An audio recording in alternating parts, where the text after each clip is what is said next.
So, hi everyone, I hope you all are doing well. So excited हो सभी आज के सेशन के लिए? I hope yes super duper excited होंगे. तो चलिए आज का सेशन स्टार्ट करते हैं. आज हमारे सुदर्शन बैच की फर्स्ट क्लास होने वाली है जिसमें हम बेसिक्स ऑफ इंग्लिश समझेंगे.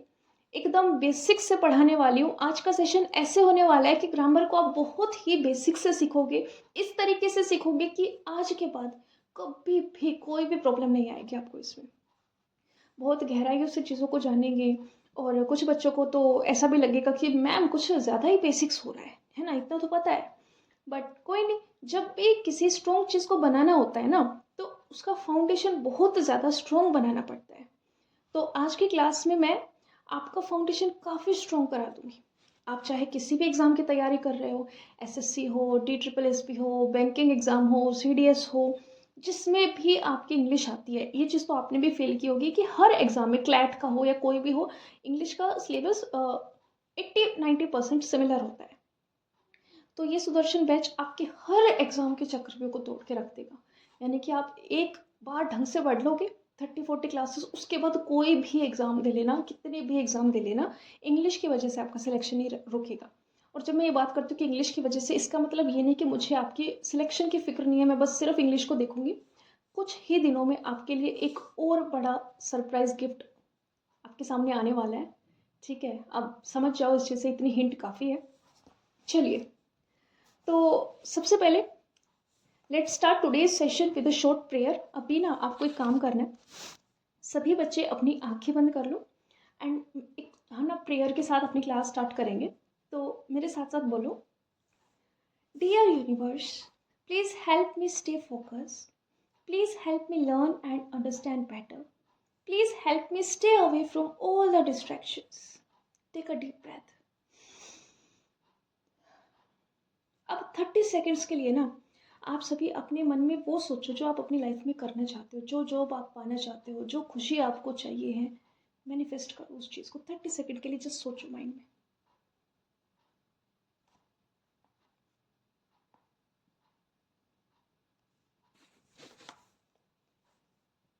ओके, चलिए, हो गया.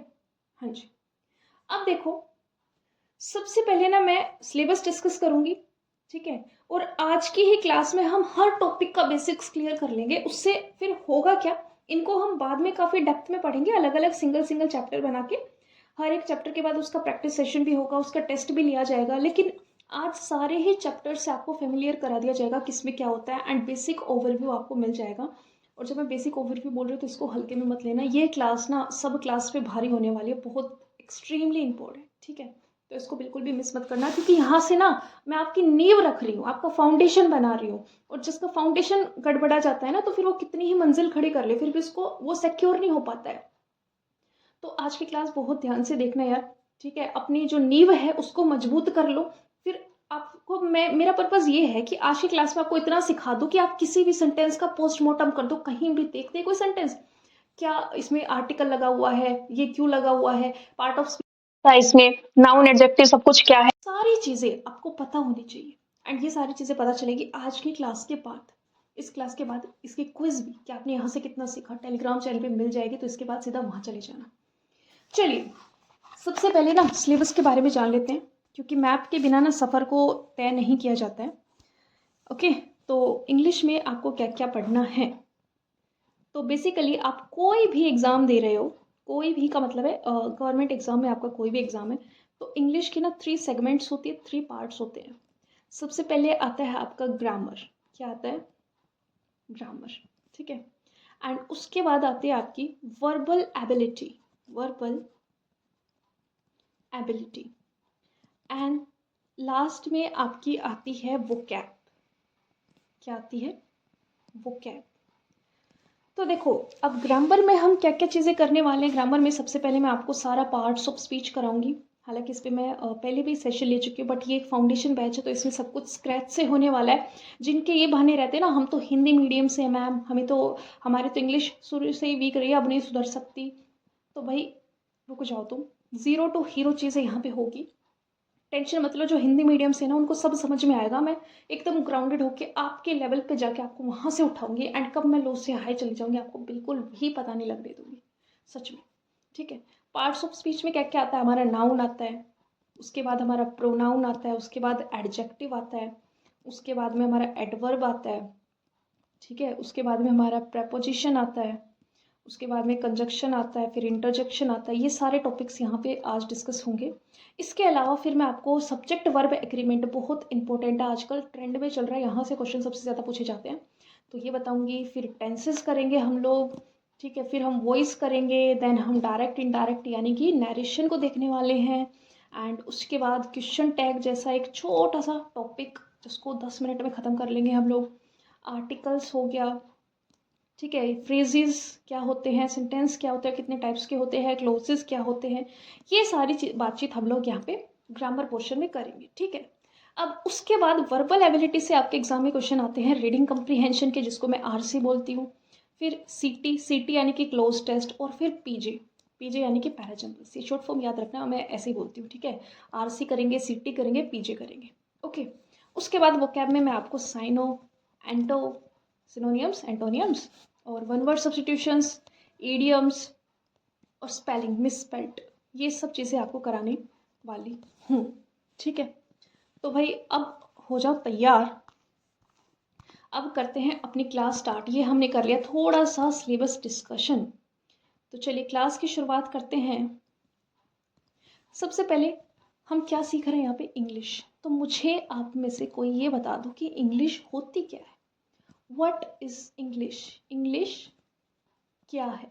सबको समझ में आएगा, एकदम जीरो लेवल से समझ में आएगा, बस मुझे आपका ना अटेंशन चाहिए। मैं भी आपके साथ साथ लिख रही हूँ ना, तो बस ये समझो कि बहुत ही एकदम फील करो, चीज़ों को कनेक्ट करो, ठीक है। तो इंग्लिश क्या है, मैंने आपसे पूछा, तो कुछ बच्चे जवाब देंगे कि इंग्लिश एक सब्जेक्ट होता है, जिस तरीके से रीजनिंग मैथ सब्जेक्ट है। इंग्लिश आपकी एक लैंग्वेज है। क्या है, इंग्लिश एक आपकी लैंग्वेज है, ओके। एंड ये लैंग्वेज किससे मिलके बनी है भाई, ऑब्वियसली लेटर से मिलके बनती है। लैंग्वेज किससे मिलके बनती है, लैंग्वेज में आपके आते हैं ए, बी, सी, डी, ई, ये क्या है, ये है मेरे लेटर्स। अच्छा, कुछ अगर मैं ये बोलूँ कि क्या ये ए जो है ये अल्फ़ाबेट हो सकता है, अल्फ़ाबेट, तो भाई जी नहीं। जो ए है, जो बी है, सी है, ये लेटर्स है, लेटर है, लेकिन अल्फ़ाबेट नहीं है, क्योंकि अल्फ़ाबेट किसको बोलते हैं, अल्फ़ाबेट बोला जाता है series of letters in English, यानी कि जो आपकी ए टू जेड की पूरी कॉम्बिनेशन होगी ना, 26 लेटर्स जो होंगे ना, 26 लेटर्स, इनको मिला के मैं अल्फ़ाबेट बोल सकती हूँ। इनको मिला के मैं क्या बोल सकती हूँ, अल्फ़ाबेट बोल सकती हूँ। और इसके अलावा एक और वर्ड होता है अल्फ़ाबेट्स। क्या होता है, अल्फ़ाबेट्स। तो अल्फ़ाबेट और अल्फ़ाबेट्स में क्या अंतर है, ये इस तरीके का भी क्वेश्चन आपका आया हुआ है, इसलिए बता रही हूँ। जो आपका नाउन टॉपिक है ना, सिंगुलर प्लूरल, वहाँ से यहाँ के कंफ्यूजिंग सवाल बने हैं कि कहाँ अल्फ़ाबेट लगाना है, कहाँ अल्फ़ाबेट्स। तो अल्फ़ाबेट्स का ना मीनिंग ही बदल जाता है, अल्फ़ाबेट्स का मीनिंग ही अलग हो जाता है। तो इसका मतलब होता है आपका लैंग्वेज। अल्फ़ाबेट्स का मतलब क्या होता है, लैंग्वेज। समझे, कुछ आया समझ में इंग्लिश क्या होती है। तो इंग्लिश हमारी एक लैंग्वेज होती है, लैंग्वेज हमारी लेटर से मिलकर बनी होती है। लेटर होते हैं ए, बी, सी, डी, ई, और जो आप बोलते हो कि अल्फ़ाबेट से मिलकर बनी होती है, अल्फ़ाबेट एक कंप्लीट सीरीज को बोलते हैं, सीरीज ऑफ लेटर को बोला जाता है, ध्यान रखना इस चीज़ को। और अल्फ़ाबेट और अल्फ़ाबेट्स में क्या अंतर है, ये भी क्लियर कर लिया है। अब यहाँ आ जाओ, ये जो सिंगल सिंगल लेटर है, इनको मैं कनेक्ट कर दूँ, जैसे कि बी उठा लिया, ई उठा लिया, डी उठा लिया, मैंने बना दिया एक वर्ड BED, बेड। तो कोई वर्ड जब हम इनका कलेक्शन करते हैं, जब हम लेटर्स का ग्रुप बनाते हैं, तो ग्रुप ऑफ लेटर्स को बोला जाता है वर्ड। ग्रुप ऑफ लेटर्स को क्या बोला जाता है, वर्ड बोला जाता है। ठीक है मैम, समझ गए। अब आगे, अब ये जितने भी आपके वर्ड्स हैं ना, आप वर्ड बना सकते हो कोई भी घुमा फिरा के, तो वर्ड के ग्रुप को हम बोलते हैं फ्रेज। वर्ड के ग्रुप क्या बोलते हैं, फ्रेज बोलते हैं। जैसे कि लेकिन एक चीज़ ध्यान रखना, ये जो है ना, ये मीनिंगलेस होते हैं, इनका कोई मीनिंग नहीं होता है, मीनिंगलेस होते हैं। जैसे कि अगर मैं कहूँ सपना नेम माई इज, सपना नेम माई इज, मैंने ये लिख दिया। कोई स्ट्रक्चर है, कोई मीनिंग है, मीनिंगलेस है, तो ये फ्रेज हो गया। तो ये होता है फ्रेज का मतलब कि आप चीज़ों को मतलब कि जिसका कोई मीनिंग ही ना निकले। सिंपल लैंग्वेज में आप ये समझ लो, मीनिंगलेस जो सेंटेंस होगा उसको हम फ्रेज बोलेंगे। और अगर मैं इसी स्ट्रक्चर को ठीक तरीके से लिख दूँ, माई नेम इज़, एकदम जो स्ट्रक्चर होता है उसमें लिख दूँ, तो ये जो फ्रेज है ये क्या बन जाता है, ये बन जाता है आपका सेंटेंस। यानी कि अब उल्टा सुल्टा लिखोगे, जानवरों वाली हरकत है। अब इसको सीधा लिख दिया तो जानवर से आप लोग क्या बन गए, इंसान बन गए। ठीक है, ये थोड़ा सा आया होगा आपको शायद समझ में। ठीक है, तो फ्रेज और सेंटेंस, अब इसमें ना एक टर्म और आती है क्लोज। तो मैं इनको ना सेंटेंस को डिटेल में समझाऊंगी। सबसे पहले आपको बेसिक यहाँ पे इतना समझना है कि group of words, group of जो सबसे पहले जो सिंगल सिंगल यूनिट होती है ना इंग्लिश की, जो लेटर होते हैं, ये होती है बेसिक यूनिट। बेसिक यूनिट बोल लो मैं, या फिर सबसे छोटी यूनिट, स्मॉलेस्ट यूनिट जो है वो होती है मेरे लेटर्स। लेटर से ही चीज़ें स्टार्ट होती है, लेटर से ही आपके वर्ड्स बनते हैं, वर्ड से फ्रेजेस बनते हैं, एंड फ्रेजेस से हमारे सेंटेंस बनते हैं। तो ये जो पूरे के पूरे होती है ना, इसको हम बोलते हैं इंग्लिश की, इंग्लिश का फैमिली ट्री। तो ये मैंने क्या बना दिया, इंग्लिश का फैमिली ट्री बना दिया।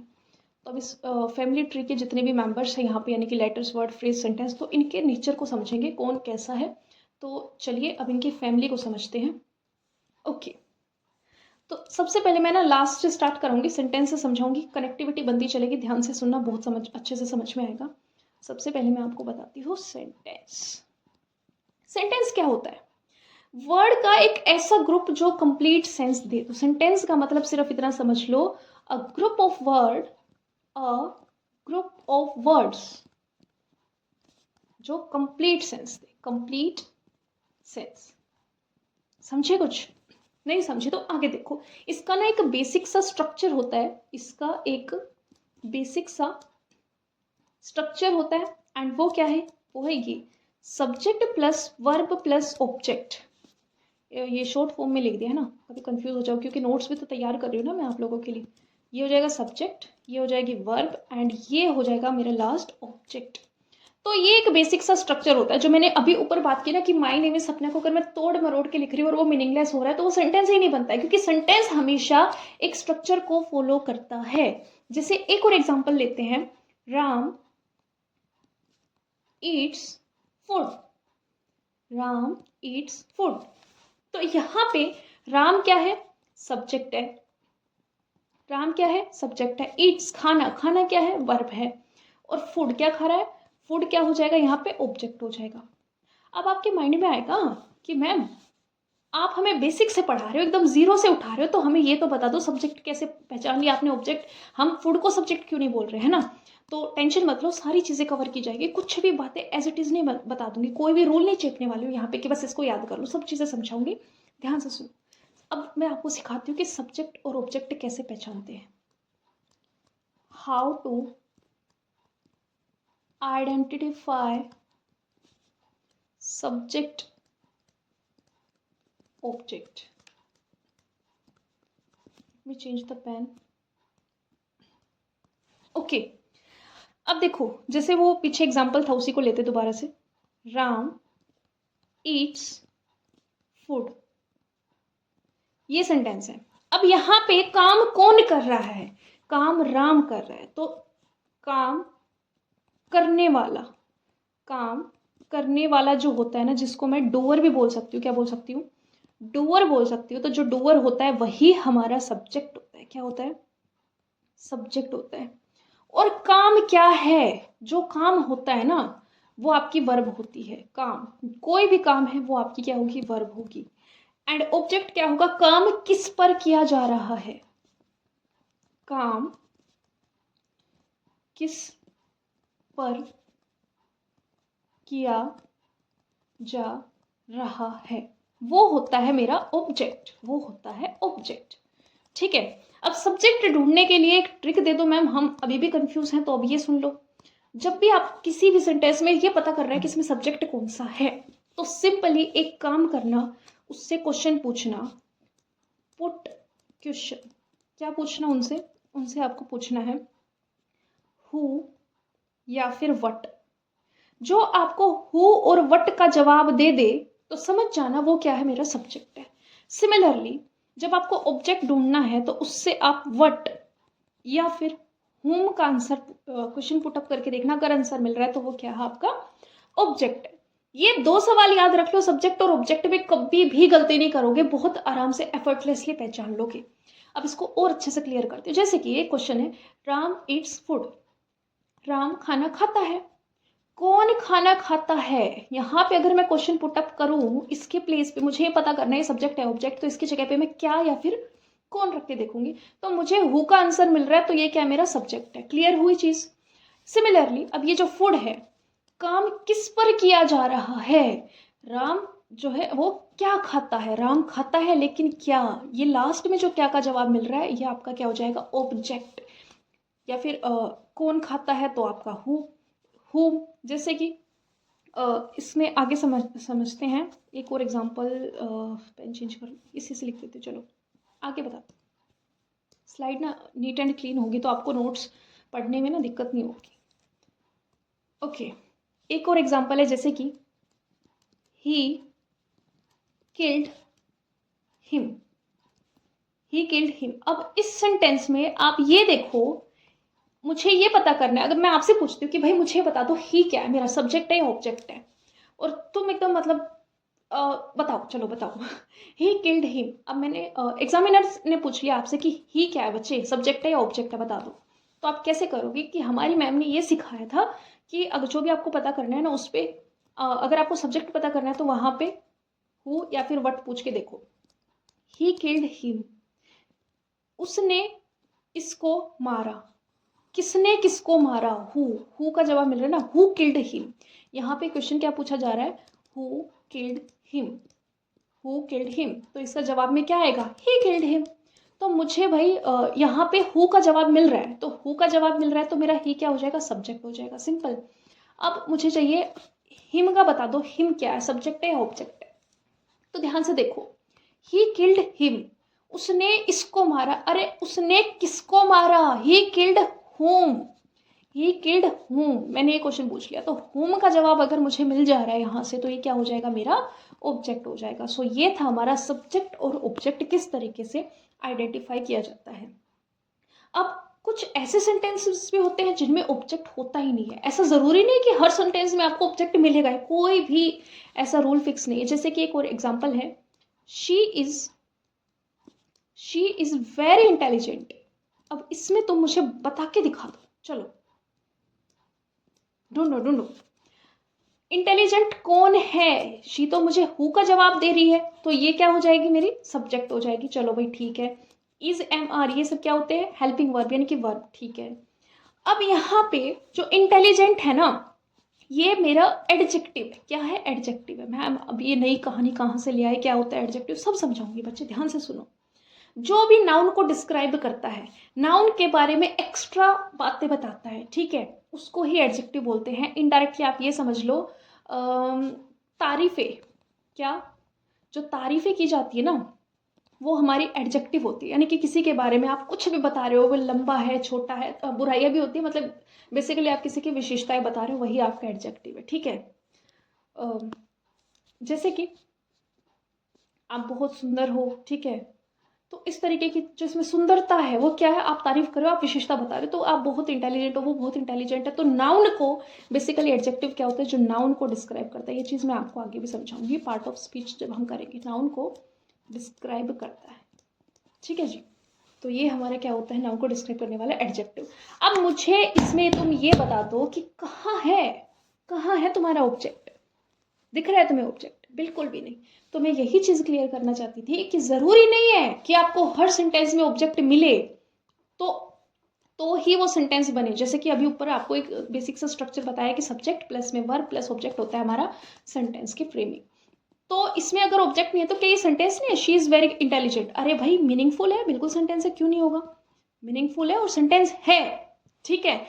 सब्जेक्ट और वर्ब जो होता है ये एक क्लोज भी है, जो सब्जेक्ट और वर्ब होते हैं ना, इसके पेयर को क्लोज बोलते हैं। क्लोज ना मैं तुम्हें थोड़ी सी देर में, बस अगले ही 2 मिनट में समझाऊंगी। एक बार इसको ना मैं बहुत ही अच्छे से समझा दूँ एक दो और एग्जाम्पल देके, ताकि आपके एकदम दिमाग में बैठ जाए और कभी भी ना भूलो तुम। एक और एग्जाम्पल लेते हैं, शी सिंग्स ब्यूटिफुली। वो गाती है, कैसा गाती है, बहुत अच्छा गाती है, बहुत सुंदरता के साथ गाती है। तो कौन गाती है, हु का जवाब देने वाला क्या होता है, सब्जेक्ट। तो मुझे मेरा सब्जेक्ट तो मिल गया। सिंग्स क्या है, गाना, खाना, पीना, नहाना, धोना, ये सब क्या है, ये भाई आपके वर्ब होते हैं, काम होते हैं, जो भी काम होता है वो आपकी वर्ब होती है। स्टार्टिंग में ही क्लियर कर दिया। अब ब्यूटीफुली किस तरीके से, किस ढंग से, जो ढंग होता है ना, जो मैनर होता है, काम किस तरीके से किया जा रहा है, उस मैनर को मैं बोलती हूँ एडवर्ब। वो क्या होता है, एडवर्ब, यानी कि वर्ब की विशेषता बताना। सिंपल, कि वर्ब किस तरीके से हो रही है वो कौन बताएगा, वो वर्ब का फादर यानी कि एडवर्ब बताएगा, वर्ब को जो डिस्क्राइब करेगा। और एक इंपॉर्टेंट चीज, वर्ब के बाद का जो पूरा हिस्सा होता है ना, वो हमारा प्रेडिकेट होता है। दो चीजें होती है, दो चीजें होती है, यहाँ पे जगह है, हाँ ये रही ना। दो चीजें होती है, एक होती है एक होता है सब्जेक्ट एंड एक होता है यहाँ पे प्रेडिकेट। क्या होता है, प्रेडिकेट। तो बेसिकली जो प्रेडिकेट है वो क्या होता है, जितना भी वर्ब के बाद का हिस्सा होता है, हैशटैग वर्ब के बाद का जितना भी हिस्सा होता है, कैसे लिखूं, वर्ब के बाद का हिस्सा, समझ जाना भाई तुम लोग, क्या होता है, हमारा प्रेडिकेट होता है। इट मीन्स यहाँ पे जो फूड है ये ऑब्जेक्ट के साथ में क्या है, प्रेडिकेट भी है। आगे समझाती हूँ, जैसे यहाँ पे भी ये वर्ब है, इसके साथ में प्रेडिकेट है, ये वर्ब है, इसके साथ में वेरी इंटेलिजेंट क्या है, प्रेडिकेट है। आया कुछ समझ में, हाँ जी। तो सब्जेक्ट और प्रेडिकेट मिलकर ही क्या बनाता है, पूरा का पूरा सेंटेंस बनाता है। इतना पक्का कर लो, आगे सब इजी हो जाएगा, सब चीज़ें समझ में आएगी। अब बार बार मेरा मन कर रहा था कि मैं तुम्हें ना क्लोज बताऊं, है ना, सेंटेंस पूरा नहीं करा सकती मैं क्लोज के बिना, ये चीज़ मैंने फील की, क्योंकि सेंटेंस में ना आपको मुझे टाइप्स ऑफ सेंटेंसेस पढ़ाने पड़ेंगे। एंड टाइप्स में क्या होता है आपका, सिंपल, कॉम्प्लेक्स, ये कुछ होते हैं ना, तो इनमें ना क्लोजेस का ही रोल होता है, डिपेंडेंट क्लोज, इंडिपेंडेंट क्लोज, उसी के बेस पे आपके आते हैं। एंड सीजीएल एग्जाम में पूछे जाते हैं ये क्वेश्चन यहाँ से। तो कहने का पर्पज ये है कि टाइप्स ऑफ सेंटेंस समझने से पहले आपको एक टर्म से फेमिलियर होना पड़ेगा, that is clauses, that is clauses. ये समझ लो, इसके बिना सेंटेंस अच्छे से कंप्लीट समझ में नहीं आएगा। तो क्लोज होता है वर्ड का एक ऐसा ग्रुप, जिस तरीके से मैंने सेंटेंस की डेफिनेशन क्या बताई, ग्रुप ऑफ वर्ड्स, तो क्लोज की भी मैं यही बताऊंगी, ग्रुप ऑफ वर्ड्स। फ्रेज की भी मैं यही बताऊंगी, ग्रुप ऑफ वर्ड्स। सब ग्रुप ऑफ वर्ड्स है, फ्रेज भी क्या है आपका, ग्रुप ऑफ वर्ड्स है। फिर इनमें अंतर क्या है, धीरे धीरे समझते हैं। तो क्लोजेस होता है वर्ड का ऐसा ग्रुप जिसमें एक सब्जेक्ट हो और एक वर्ब हो, एक सब्जेक्ट हो प्लस वर्ब हो, ठीक है। ये चीज होनी चाहिए भाई, आपका सब्जेक्ट और वर्ब। इसको मैं हार्ट बीट बोल देती हूँ, ठीक है, इसको मैं हार्ट बीट बोल देती हूँ। जो आपकी हार्ट बीट है वही आपका क्लोज है, यानी कि जहां कहीं भी आपकी आंखें स्पॉट कर ले सब्जेक्ट और वर्ब को एक साथ, तो वो क्या हो जाएगा, क्लोजेस हो जाएगा। यही एक कंडीशन है, और कोई भी कंडीशन क्लोजेस में नहीं लगती है, समझ गए। और क्लोजेस की एक खास बात, जिस तरीके से मैंने आपको बताया ऊपर, फ्रेजेस क्या होते हैं, मीनिंगलेस होते हैं, सेंटेंस होते हैं मीनिंगफुल होते हैं। क्लोजेस बहुत ज़्यादा स्पेशल चीज़ हो जाती है, क्योंकि भाई इनकी मर्जी है, ये मीनिंगलेस भी हो सकते हैं, मीनिंगलेस भी हो सकते हैं एंड मीनिंगफुल भी हो सकते हैं, हाँ जी, इनकी मर्जी है, ये अपनी मर्जी के मालिक है, ठीक है। बस शर्त एक ही कंडीशन है इनकी, अगर सब्जेक्ट और वर्ब एक साथ दिख गए ना, चाहे फर्क नहीं पड़ता वो मीनिंगफुल सेंटेंस बना रहा है नहीं बना रहा है, मीनिंगलेस है, तो भी वो क्या कहलाएगा, क्लोज कहलाएगा। और मीनिंगफुल सेंटेंस, मीनिंगफुल जो ग्रुप ऑफ वर्ड्स होता है उसको सेंटेंस भी बोलते हैं, इसलिए जो क्लोज होता है अगर वो मीनिंगफुल है तो वो क्लोज क्या कहलाता है, वो सेंटेंस का भी पार्ट होता है। एक्चुअल में सेंटेंस का ही पार्ट होता है। सेंटेंस को जिस तरीके से हिंदी में वाक्य बोलते हैं ना, तो क्लोजेस को ना उपवाक्य बोला जाता है। क्या बोला जाता है, उपवाक्य बोला जाता है। आई होप आप सब चीज़ें समझ में आ रही होगी, आपको कनेक्ट कर पा रहे होंगे, ठीक है। अब जैसे एक एग्जाम्पल से मैं आपको समझाती हूँ,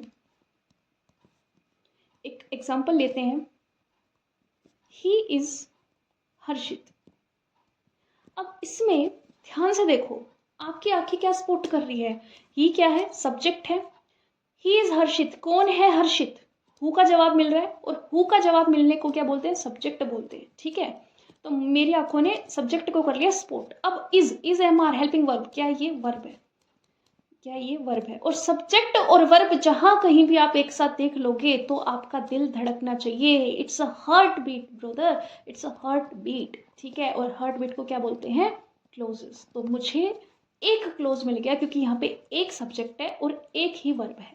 जिस सेंटेंस में दो सब्जेक्ट दो वर्ब होगी तो वहां पे दो क्लोजेस हो जाएंगे। पर ध्यान रखना, कई बार पता क्या होता है, एक ही सब्जेक्ट होता है एंड दो वर्ब दे दी जाती है, तो बच्चे कंफ्यूज हो जाते हैं एंड उसको ना क्या कर देते हैं, दो क्लोज बना लेते हैं। जैसे कि मैं इन्हीं के बारे में लिखूं कि Harshit is very hard working and good looking. ठीक है, तो अब इसमें क्या होगा, यहाँ पे एक सब्जेक्ट है, हार्ड वर्किंग और गुड लुकिंग कौन है, हर्षित है। तो हर्षित क्या है, एक सब्जेक्ट है, एक सब्जेक्ट है। उसके बाद ये जो वर्ब है, ये तो मैंने एडजेक्टिव ले दिया, hard working and good looking. But अगर यहाँ पे एंड से कनेक्ट हो रही है वर्ब 1 वर्ब 2, दो वर्ब कनेक्ट हो रही है, ठीक है, he is learning and writing, इस तरीके से समझ लो। तो लर्निंग क्या है, राइटिंग क्या है, दोनों वर्ब है, दो वर्ब जुड़ रही है एक ही एंड से, कंजक्शन से।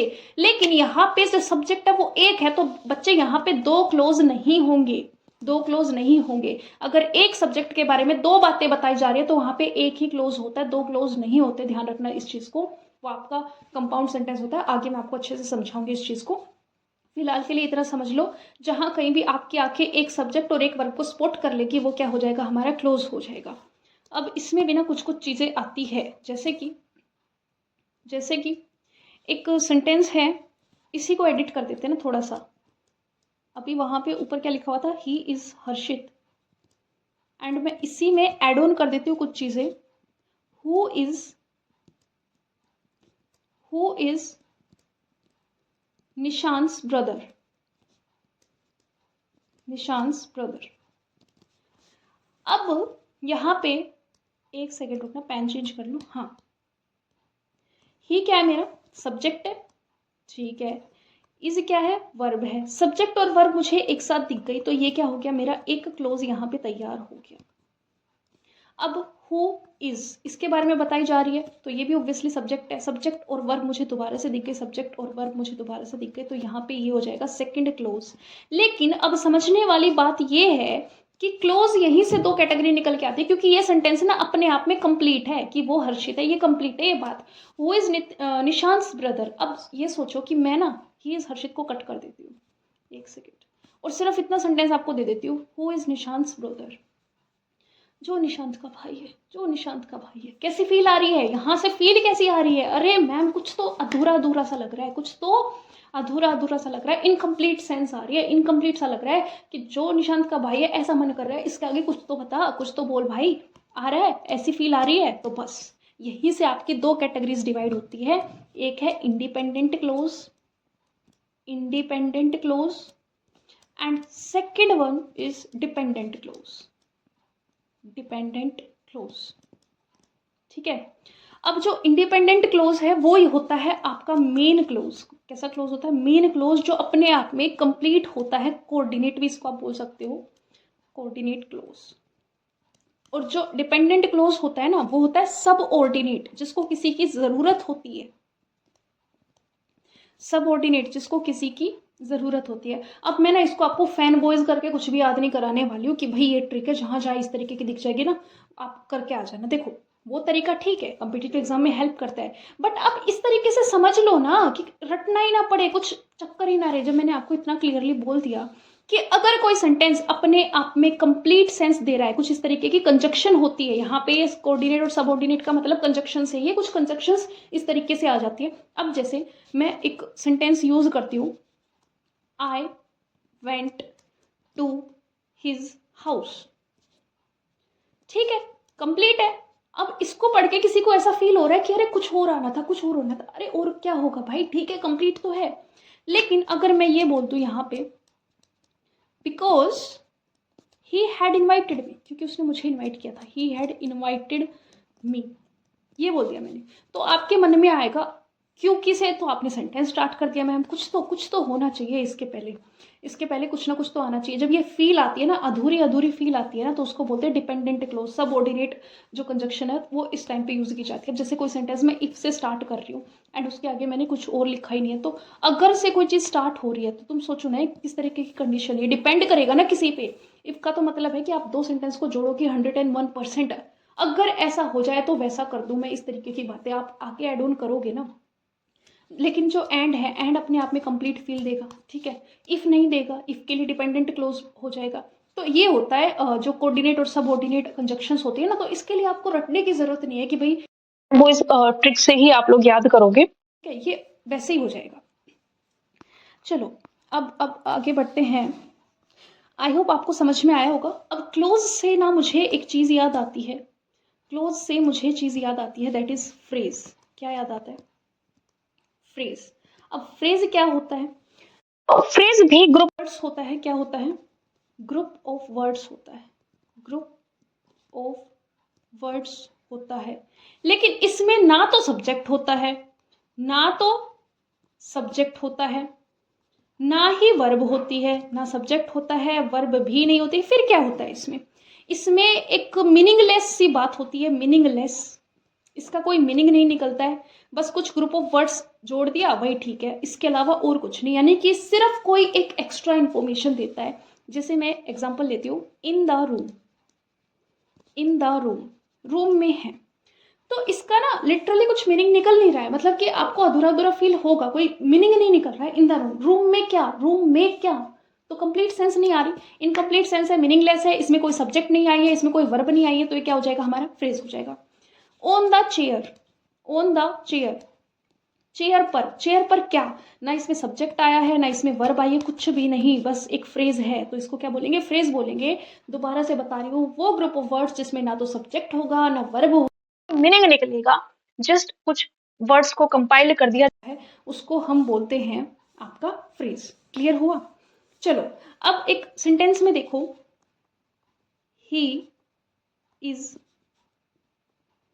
Sitting on the chair, he is sitting on the chair। अब इस सेंटेंस में एक सेकेंड रुकना, कॉल आ रही है किसी की, मैं एक बार नेट ऑफ कर देती हूँ। हाँ अब ठीक है। he is sitting on the chair। अब इस सेंटेंस में सिर्फ इतना जो सेंटेंस है ना, on the chair, इसमें ना तो कोई सब्जेक्ट है, ना वर्ब है, ना इससे कोई मीनिंग क्लियर हो रहा है। तो अगर सिर्फ इतना होता ना, देखो ये ऊपर है, तो इसको मैं बोलती फ्रेज। लेकिन इसके आगे ही और इज सिटिंग, यानी कि सब्जेक्ट लगा दिया और वर्ब लगा दिया, जहां सब्जेक्ट और वर्ब मुझे दिख जाए, ये क्या हो जाएगा? मेरा क्लोज। और सब्जेक्ट वर्ब के बाद में भी आपका क्या है? कंप्लीट। ये ऑब्जेक्ट बन रहा है, प्रेडिकेट बन रहा है, तो ये अपने आप में क्या है? एक सेंटेंस भी है। तो एक ऐसा सेंटेंस मैंने आपके सामने रिप्रेजेंट किया जिसमें फ्रेज भी है, क्लोज भी है, सेंटेंस भी है। समझ में आया? तो डिफरेंस आपको यहाँ पे क्लियर हो जाना चाहिए। अब तक नहीं हुआ है तो मैं एक बार दोबारा से एक्सप्लेन कर देती हूँ। वापस से चलते हैं, आ जाओ स्टार्टिंग पे। कहाँ से स्टार्ट किया था हमने? क्लोज। हाँ, क्लोज क्या होता है? वे ग्रुप ऑफ वर्ड्स जिसमें आपको सब्जेक्ट और वर्ब दिख जाए। ठीक है, जहां पे सब्जेक्ट और वर्ब है, मीनिंगलेस हो मीनिंगफुल हो, डजेंट मैटर, वो क्या हो जाएगा? मेरा क्लोज हो जाएगा। अब फ्रेज के बारे में आपको क्या चीजें बताई गई है? अरे यार एक सेकेंड, हाँ, फ्रेज के बारे में आपको एक छोटी सी बात ये बताई गई है कि ना तो इसमें सब्जेक्ट होगा, ना इसमें वर्ब होगी, और एकदम मीनिंगलेस होगा। एंड सेंटेंस के बारे में आपको बताई गई एक बेसिक स्ट्रक्चर को फॉलो करता है, subject plus verb plus object and meaningful होता है। चलिए अब हम समझते हैं टाइप्स ऑफ सेंटेंसेस। अब हम समझते हैं टाइप्स ऑफ सेंटेंसेस। तो सेंटेंसेस आपके ना डिपेंड करता है, अगर स्ट्रक्चर के बेस पे आप बता रहे हो, स्ट्रक्चर के बेस पे आप बता रहे हो, तो 4 तरीके के होते हैं, जिसमें सबसे पहला आता है आपका सिंपल सेंटेंस। क्या आता है?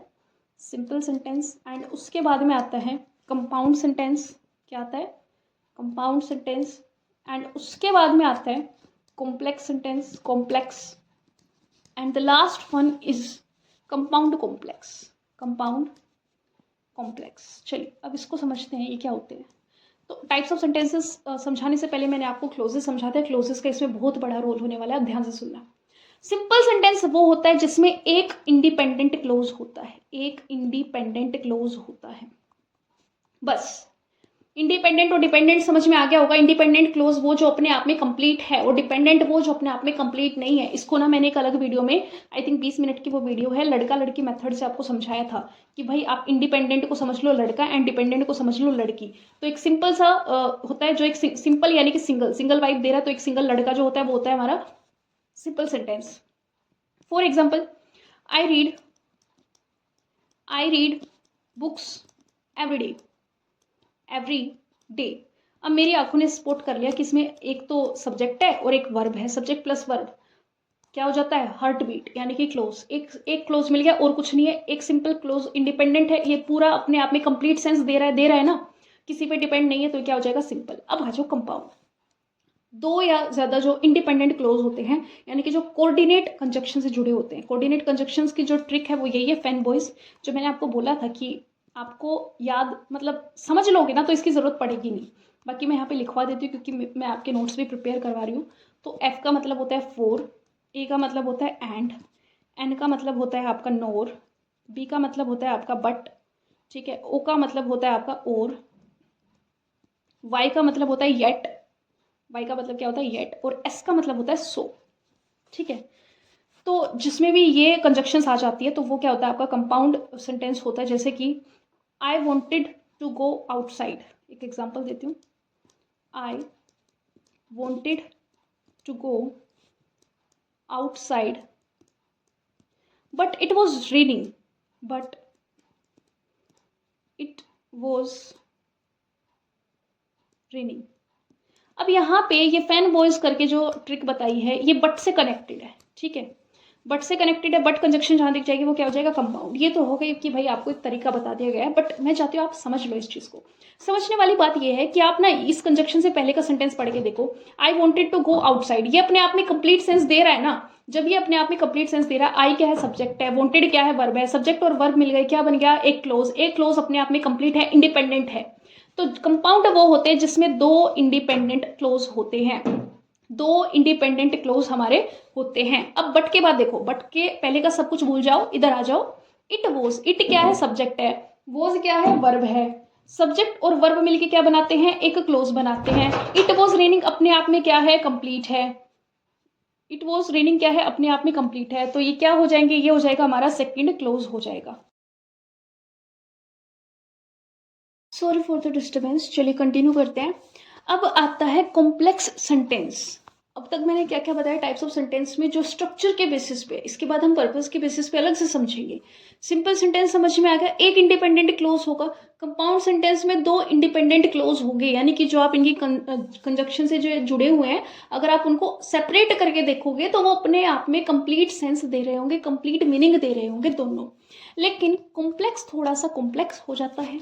It's like a relationship kind of, कि इसमें एक होता है इंडिपेंडेंट, एक होता है इंडिपेंडेंट एंड एक होता है डिपेंडेंट क्लोज। एक इंडिपेंडेंट क्लोज होता है और दूसरा कौन सा होता है डिपेंडेंट क्लोज होता है, एक होता है डिपेंडेंट क्लोज, ठीक है जी। यानी कि इसमें एक जब आप जो कनेक्टर होता है उससे अलग करोगे ना तो एक सेंटेंस तो आपको लगेगा कि हाँ पूरा मीनिंग सही दे रहा है, लेकिन वही एक ऐसा लगेगा आपको कि कुछ तो मिसिंग है, कुछ तो होना चाहिए। फॉर एग्जाम्पल, इसका एक एग्जाम्पल लेते हैं। If he comes, if he comes we will go outside, we will go outside। अब इसमें ना आप लोग पहले लास्ट वाली लाइन पढ़ो, यानी कि जो ये इफ ही कम्स है कोमा है, इसके बाद वाली लाइन पढ़ के देखो। वी विल गो आउटसाइड, ठीक है हम बाहर जाएंगे, हम बाहर जाएंगे, ये अपने आप में कंप्लीट सेंस दे रहा है। समझ पा रहे हो चीजों को? दोबारा देखो, if he will comes, he comes, we will go outside, हम बाहर जाएंगे, भाई ये कंप्लीट है। अगर मैं सिर्फ इतना सेंटेंस लिखती हूँ ना वी विल गो आउटसाइड, आप लोग सेटिस्फाई हो जाओगे, हाँ मैम ठीक तो है। लेकिन अगर मैं वहां बोल दूँ इफ आई कम, अगर मैं आऊँ, अगर मैंने कुछ भी इस तरीके का बोल दिया तो आपके मन में क्या आएगा, आगे बोलो मैम, मैम आगे क्या, अगर आप आओ तो क्या, तो क्या, है ना। तो ये जो बात है इफ अगर मगर वाली चीजें क्या कर देती है, सेंटेंस को डिपेंडेंट बना देती है, डिपेंड कर रहा है अब ये।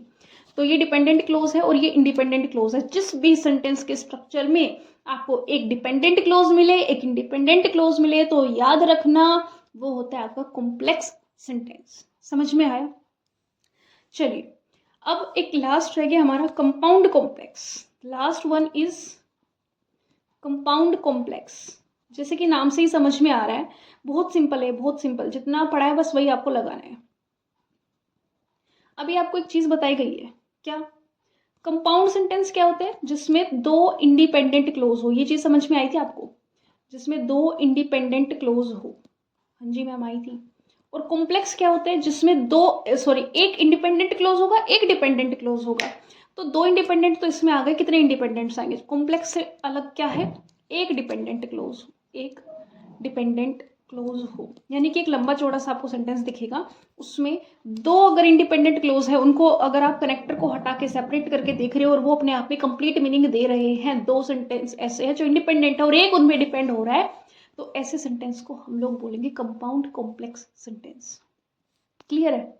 चलो अब हम सीखते हैं, जो ये आपका टाइप्स ऑफ सेंटेंस इतनी जल्दी खत्म नहीं होता है, इसको अब हम सीखते हैं पर्पस के बेसिस पे, on the basis of purpose. Purpose के बेसिस पे आपके टाइप्स ऑफ सेंटेंसेस चलिए करें। अब यहाँ पे बेसिकली देखो सेंटेंस होता क्या है, मुझे ये बताओ, अभी इतना कुछ पढ़ा है, कुछ तो पल्ले पड़ा होगा ना तुम्हारे। सेंटेंस होता है वाक्य, वाक्य जो वर्ड से मिलकर बने होते हैं, वर्ड्स जो हम लोग बोलते हैं, यानी कि सिंपल भाषा में मैं ये बोल सकती हूँ सेंटेंस और कुछ नहीं, बातें होती है, बात जो हम लोग करते हैं। हम मीनिंगलेस बात तो करते नहीं है, हम जो कुछ भी बोलते हैं उसका कुछ ना कुछ मीनिंग होता है, और एक मीनिंगफुल ग्रुप ऑफ वर्ड्स को ही क्या बोला जाता है, सेंटेंस, तो बात। अब हम बेसिकली इसमें ये समझेंगे कि हम बात कितने तरीके से करते हैं, किस किस तरीके की बातें करते हैं। तो इसका पहला पार्ट हो जाएगा आपका असर्टिव। क्या हो जाएगा? असर्टिव, ठीक है। And second one is interrogative.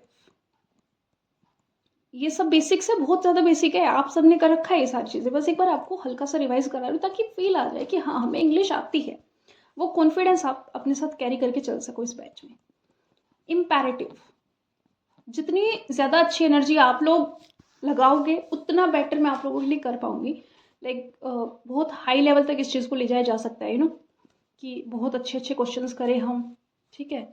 तो वो तभी पॉसिबल होगा जब आप लोग पढ़ोगे, है ना, समझोगे चीज़ों को।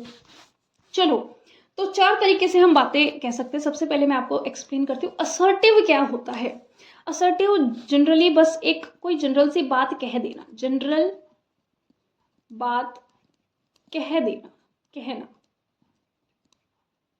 बस जनरल बात ही वो कह दी, यानी कि बस आपने इंफॉर्मेशन दे दी, इंफॉर्मेशन देना, जनरल आइडिया, फैक्ट बता देना, ये सब चीज़ें होती है असर्टिव।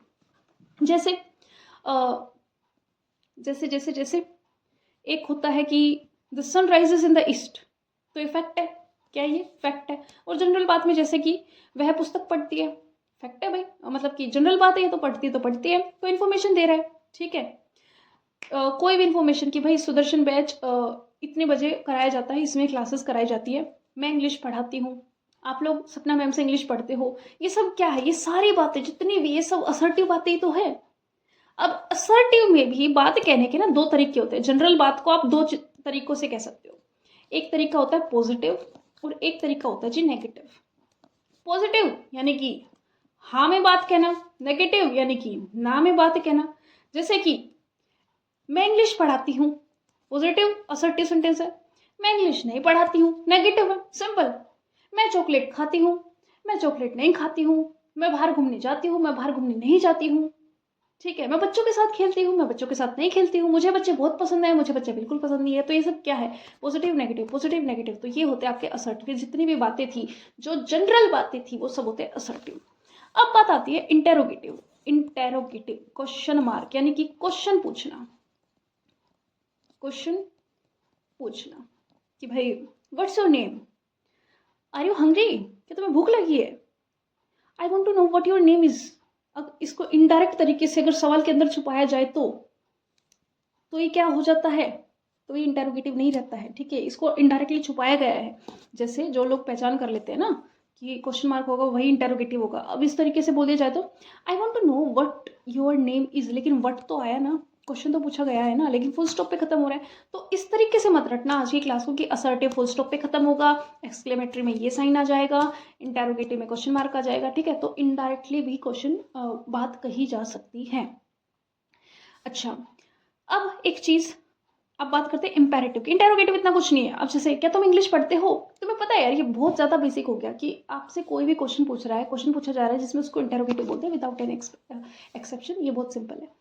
इंपेरेटिव ये भाई हमारे बड़े लोग बहुत यूज़ करते हैं, यहाँ मत जाओ, वहाँ मत जाओ, ये खाओ, ये पियो, ठीक है। मतलब कि कमांड देना, ऑर्डर देना, एक गिलास पानी लेके आओ, डोर बंद कर दो, ज़्यादा मत बोलो, पढ़ाई करो जाके चुपचाप, एडवाइस देना, यानी कि इंपेरेटिव में आते हैं कोई जब आपको एडवाइस दे रहा होता है, कोई जब आपसे रिक्वेस्ट कर रहा होता है, कोई जब आपको कमांड दे रहा होता है, तो इन सब सिचुएशंस में क्या होता है, आपका इम्पेरेटिव आ जाता है। क्या आ जाता है? इम्पेरेटिव आ जाता है। जैसे रिक्वेस्ट, प्लीज हेल्प मी, कोई कमांड दे रहा है, क्लोज द डोर, कोई एडवाइस दे रहा है, स्टडी रेगुलरली। यानी कि मेन वर्ब से ही जो है आपका सेंटेंस स्टार्ट होता है। जैसे एक एग्जांपल है, close the door, close the door. अब ये दिखने में आप ये नहीं बोल सकते जनरल बात कही गई है। जनरल बात में तो पूरा सेंटेंस स्ट्रक्चर होता है, इसमें तो पहले में वर्ब आ जाती है ना। और फिर आपको इसके इमोशंस समझने, इंपैरेटिव में क्या समझने होते हैं, इमोशंस समझने होते हैं। Exclamatory, wow that's amazing, how fast he runs, hurray, wow हो गया आपका, ठीक है, हुर्रे हो गया, याहू। ये जो ये कहाँ से आई ये चीज़ें, ये कोई ऐसा तो है नहीं कि भाई इंग्लिश वालों ने ही बना दी। हम बोलते हैं ना, हम करते हैं यूज़, ये हमारे जो सडन रिएक्शंस होते हैं, एक्सप्रेशंस होते हैं किसी भी चीज़ को देखते हुए। ओ नो, आउच, कुछ लग जाता है चोट वगैरह तो उफ, कितनी गर्मी है। तो ये सब कहाँ से आई है ये बातें, कोई हवाई बातें नहीं है, ये आप लोगों के एक्सप्रेशंस हैं। तो ई से एक्सक्लेमेटरी और ई से एक्सप्रेशन, जो आपके एक्सप्रेशन को एक्सप्रेस कर दे। चलिए चलिए चलिए, सेंटेंस बहुत गहराइयों से हमने समझ लिया है, अब आगे बढ़ते हैं। अब मैं आपको समझाऊंगी पार्ट्स ऑफ स्पीच। अब करते हैं कुछ अलग स्टार्ट। बेसिक बेसिक अब तक आप लोगों ने क्या पढ़ लिया, ध्यान ही नहीं होगा, भूल गए होंगे, है ना। सबसे पहले मैंने आपको बताया कि इंग्लिश क्या होती है, वर्ड्स क्या होते हैं, लेटर्स क्या होते हैं, फ्रेजेस क्या होते हैं, क्लोजेस क्या होते हैं, सेंटेंस क्या होते हैं, सेंटेंस कितने टाइप्स के होते हैं, स्ट्रक्चर के बेसिस पे और पर्पस के बेसिस पे। अब तक हम लोगों ने इतना कवर किया है। अब मैं आपको बताऊंगी कि पार्ट्स ऑफ स्पीच क्या होता है। ये जो जिसने बेसिक्स की क्लास पूरी देख ली ना, उसके ना बहुत मजे है, पूरे बैच में आप बहुत कॉन्फिडेंट फील करोगे, क्योंकि जब मैं कुछ भी वर्ड बोलूंगी ना तो आपके लिए एकदम से स्ट्रेंज नहीं होगा कि ये तो कभी सुना ही नहीं। Parts of speech. अब स्पीच क्या होती है, स्पीच होता है आपके सेंटेंस में जो भी स्पीच भी बातें ही होती है ना, बात, और बात को मैं क्या बोलती हूँ, सेंटेंस। तो किसी भी सेंटेंस के टुकड़े, पार्ट्स क्या होते हैं, टुकड़े, किसी भी सेंटेंस के टुकड़ों को ही क्या बोला जाता है, पार्ट्स ऑफ स्पीच। यानी कि इंग्लिश में हर वर्ड का एक काम होता है, एक रोल दिया जाता है हर वर्ड का। लिख देती हूँ इस चीज को, है ना। क्या होता है, इंग्लिश में हर वर्ड का एक काम होता है, काम होता है, रोल होता है। जैसे फिल्म में होता है ना भाई, फिल्म में क्या क्या होता है, फिल्म से कनेक्ट करो इस चीज को, तब समझ में आएगा अच्छे से। फिल्म में एक हीरो होगा, एक विलन भी होगा, ठीक है, और क्या हो गए, और कॉमेडियन भी होगा कोई ना कोई, ठीक है, हीरोइन होगी, ये सब चीजें होते हैं। वैसे ही सेंटेंस में ना हर वर्ड का रोल होगा कि भाई तू नाउन है, तू प्रोनाउन है, तू एडजेक्टिव है। सॉरी, नाउन प्रोनाउन तो एक साथ नहीं आ सकते। तो एडजेक्टिव है, तो एडवर्ब है, इस तरीके की जो बातें होती है वो क्या है, इनको रोल दे दिया गया है पार्ट्स ऑफ स्पीच। जो स्पीच यानी कि सेंटेंस, बातें, जो हम बातें लिखते हैं, बातें करते हैं, उसमें हर एक वर्ड कोई रोल प्ले कर रहा होता है। इन रोल्स को कहते हैं पार्ट्स ऑफ स्पीच। अब समझते चलो। सबसे पहले जो पार्ट ऑफ स्पीच है, टोटल 8 होते हैं। एंड सबसे पहले इसमें आता है आपका नाउन, ठीक है, फिर आता है आपका प्रोनाउन, ओके, फिर आता है आपका एडजेक्टिव, ओके, फिर आता है आपका एडवर्ब, वर्ब तो रह गया ना, वर्ब, एडवर्ब, फिर आता है आपका कंजक्शन, फिर आता है आपका प्रेपोजिशन, फिर आता है आपका इंटरजेक्शन।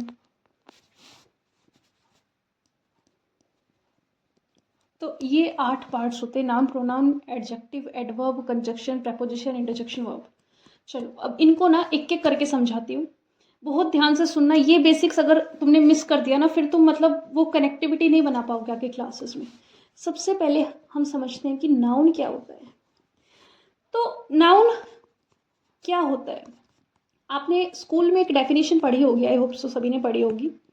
तो हमारी जो स्कूल टीचर होती थी, मैम थी, वो बताती थी कि भाई noun is a name of person, place, thing, animal. लेकिन हमें ना ये 4 ही चीज़ें बताई जाती थी, आई डोंट नो क्यों, अधूरा क्यों पढ़ाते थे वो लोग। बट इसमें ना कुछ चीज़ें और इंक्लूड करनी है आपको, जो आपकी क्वालिटी होती है ना, क्वालिटी का नाम, आपकी जो स्टेट होती है, स्टेट ऑफ बीइंग, अवस्था, और कोई एक्शन का नाम होता है। ये सारे के सारे, ये सारे नाम हमारे नाउन होते हैं। नाउन बहुत ज़्यादा इंपॉर्टेंट है, क्योंकि नाउन कहाँ फाइंड आउट होता है? सेंटेंस में। और सेंटेंस यानी कि बातें, और बातों में हम क्या बोलते हैं? नाम ही तो लेते रहते हैं ना, किसी न किसी चीज़ का, किसी जगह का, किसी इंसान का, किसी वस्तु का, किसी एनिमल का, किसी एक्शन को बताते हैं, किसी स्टेट को बताते हैं, किसी क्वालिटी को बताते हैं। तो बेसिकली हम करते क्या रहते हैं? नाम ही नाम लेते रहते हैं। तो इसलिए नाउन बहुत ज़्यादा इंपॉर्टेंट हो जाता है पढ़ना। पर्सन का नाम जैसे कि हो गया राम श्याम, राम श्याम। जगह का नाम आपका दिल्ली हो गया, इंडिया हो गया, इस तरीके से। थिंग हो गई जैसे कि पेन, कॉपी, पेंसिल, ठीक है। एनिमल में हो गया आपका डॉग, डॉग, टाइगर, ये हो गए आपके एनिमल। अब क्वालिटी क्या होता है, ध्यान से सुनना। क्वालिटी एक तरीके से आपको समझ में आ रहा होगा, किसी की अच्छाई बुराई जो चीज़ होती है कि इसकी क्वालिटी क्या है, यानी कि एक तरीके से एडजेक्टिव की यहाँ पे बात हो रही है। ऐसी फील आ रही है आप लोगों को? तो कहीं ना कहीं उसी से कुछ ना कुछ रिलेटेड है हमारे नाउन। जब हम एडजेक्टिव को प्रेफरेंस दे देते हैं, ये चीज़ें ना आपको जब मैं आगे समझाऊंगी, यह बहुत डेप्थ में हो जाएगा। फिलहाल के लिए इतना समझो, क्वालिटी क्या होती है आपकी, जैसे कि ये बहादुर है, तो ब्रेव जो है ना, ये नाउन होता है। ब्रेव ये क्या है? सॉरी, ये एडजेक्टिव है। ब्रेव क्या है? एडजेक्टिव है, कि भाई वो बहादुर। अब इसी को अगर मुझे नाउन बनाना है तो मैं बोलूंगी ब्रेवरी, बहादुरी, ठीक है। या आपने छोटे क्लासेस में भी काफ़ी पढ़े होंगे। अगर जिनको ये सब कुछ नहीं समझ में आ रहा है, थोड़ा सा पेशेंस रखो, सब कुछ समझ में आएगा। ओनेस्ट है, ओनेस्ट, ईमानदार, एक विशेषता है, एडजेक्टिव है, उसी का नाउन बना दिया। उसकी quality honesty, honesty is the best policy. तो ऑनेस्टी क्या है? क्वालिटी है। क्वालिटी क्या है? नाउन है। स्टेट ऑफ बीइंग, स्टेट क्या होती है? अवस्था। भाई तुम खुश हो, दुखी हो, गुस्से में हो, रो रहे हो, आपकी जो भी अवस्था है उसको बोलते हैं स्टेट ऑफ बीइंग। जैसे कि कोई हैप्पी है तो उसका नाउन क्या बन जाएगा? हैप्पीनेस, हैप्पीनेस, और सैडनेस, इस तरीके से चीजें चलती है। अब एक्शन, एक्शन जैसे कि भाई आप स्विमिंग कर रहे हो, तो आपको ये नहीं समझना है कि स्विमिंग देखते कि अच्छा इसके, ये स्विम तो एक वर्ब है एंड इसके पीछे आईएनजी लगा दिया गया कंटिन्यूस, नहीं, ये नाउन होते हैं। रन, रन वर्ब है, लेकिन रनिंग, रनिंग अब क्या हो गया? नाउन हो गया। कैसे हो गया? ये कैसे बनते हैं सब पढ़ेंगे जब ये एडवांस लेवल के आपकी क्लासेस अरेंज होगी ना, नाउन पे अलग से, प्रोनाउन पे अलग से, तब ये सारी चीज़ें कवर की जाएगी, ठीक है।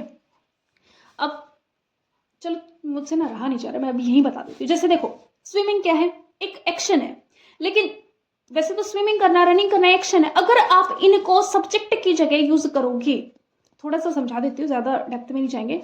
सब्जेक्ट की जगह यूज करोगे तो ये नाउन बन जाएंगे, क्योंकि नाउन क्या होता है? नाउन जो होता है वो सब्जेक्ट की जगह पर ही आता है, ऑब्जेक्ट की जगह पर भी आता है, बट वर्ब की जगह पे नहीं आता है। तो बेसिकली ये वर्ब है, लेकिन इनको आप सब्जेक्ट के ऑब्जेक्ट बना के करते हो यूज एक्शन को, तो क्या हो जाता है? वो नाउन हो जाता है। अब इतना सिंपल नहीं है हमारा नाउन, इसको थोड़ा सा और एडवांस लेवल पे लेके चलते हैं। एक एग्जाम्पल है, जैसे आई बोट अ होम, ठीक है जी। यहाँ पे होम, इसका बताना है आपको पार्ट्स ऑफ स्पीच। एक है I went home early, I went home early. अब ये दो एग्जाम्पल है आपके सामने। अब दोनों में एक ही वर्ड आया है होम, और उसी का आपसे पार्ट ऑफ स्पीच पूछा गया है। तो यहाँ पे ये वाला जो होम है इसका पार्ट ऑफ स्पीच हो जाएगा नाउन, एंड ये वाला जो होम है इसका पार्ट ऑफ स्पीच हो जाएगा एडवर्ब। ये क्या कर डाला? ये क्या हो गया भाई? आया कुछ समझ में?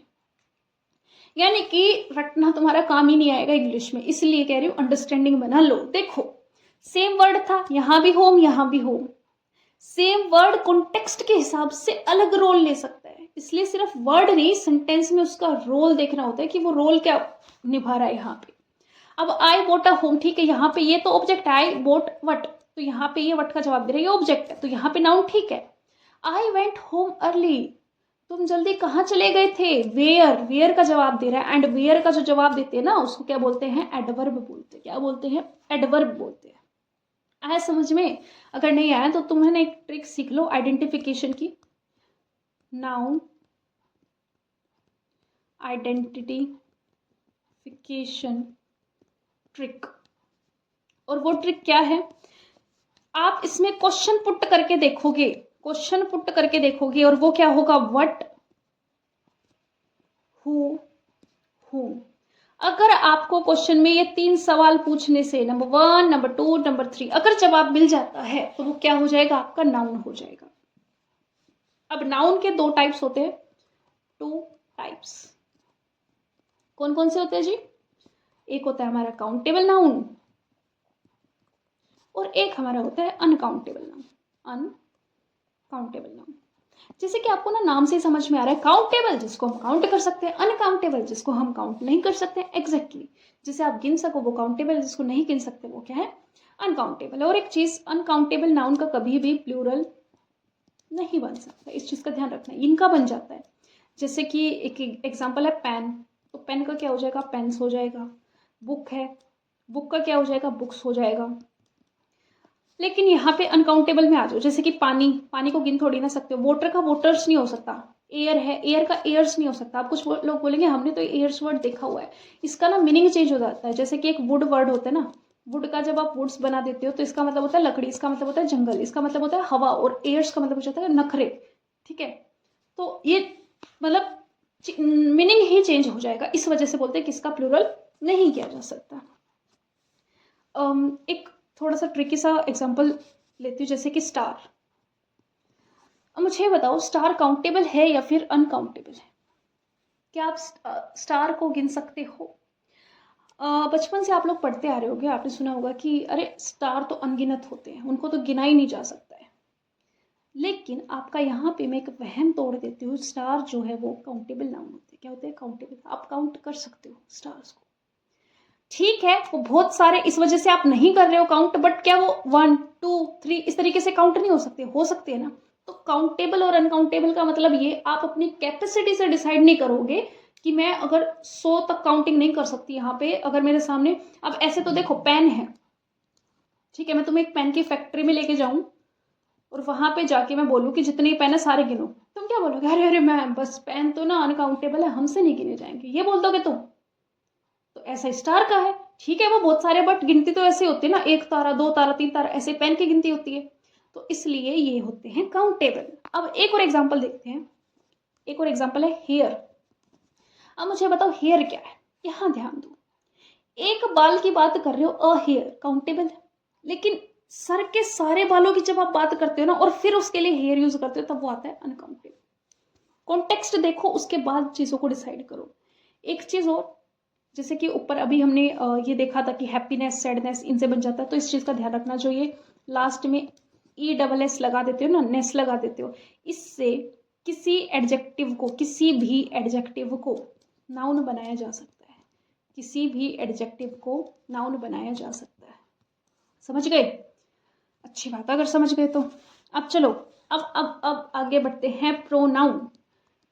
प्रोनाउन के बारे में जानते, चलिए। तो प्रोनाउन क्या होता है? प्रोनाउन वे होते हैं जो नाउन की जगह पे आते हैं। नाउन की जगह पे। ये प्रोनाउन खुद ही बता देता है यार। प्रो का मतलब क्या होता है? फॉर, जो नाउन के लिए आते हैं। प्रोनाउन, फॉर नाउन, मैं नाउन के लिए आया हूँ। और प्रोनाउन जरूरी क्यों है? अब जैसे मैं आपसे बोलूँ कि भाई आप ना अपने बारे में बताओ, अपने बारे में बताओ, तो आपसे ये बोला। अब मान लो किससे पूछा मैंने? राम से पूछा है, तो राम बोलेगा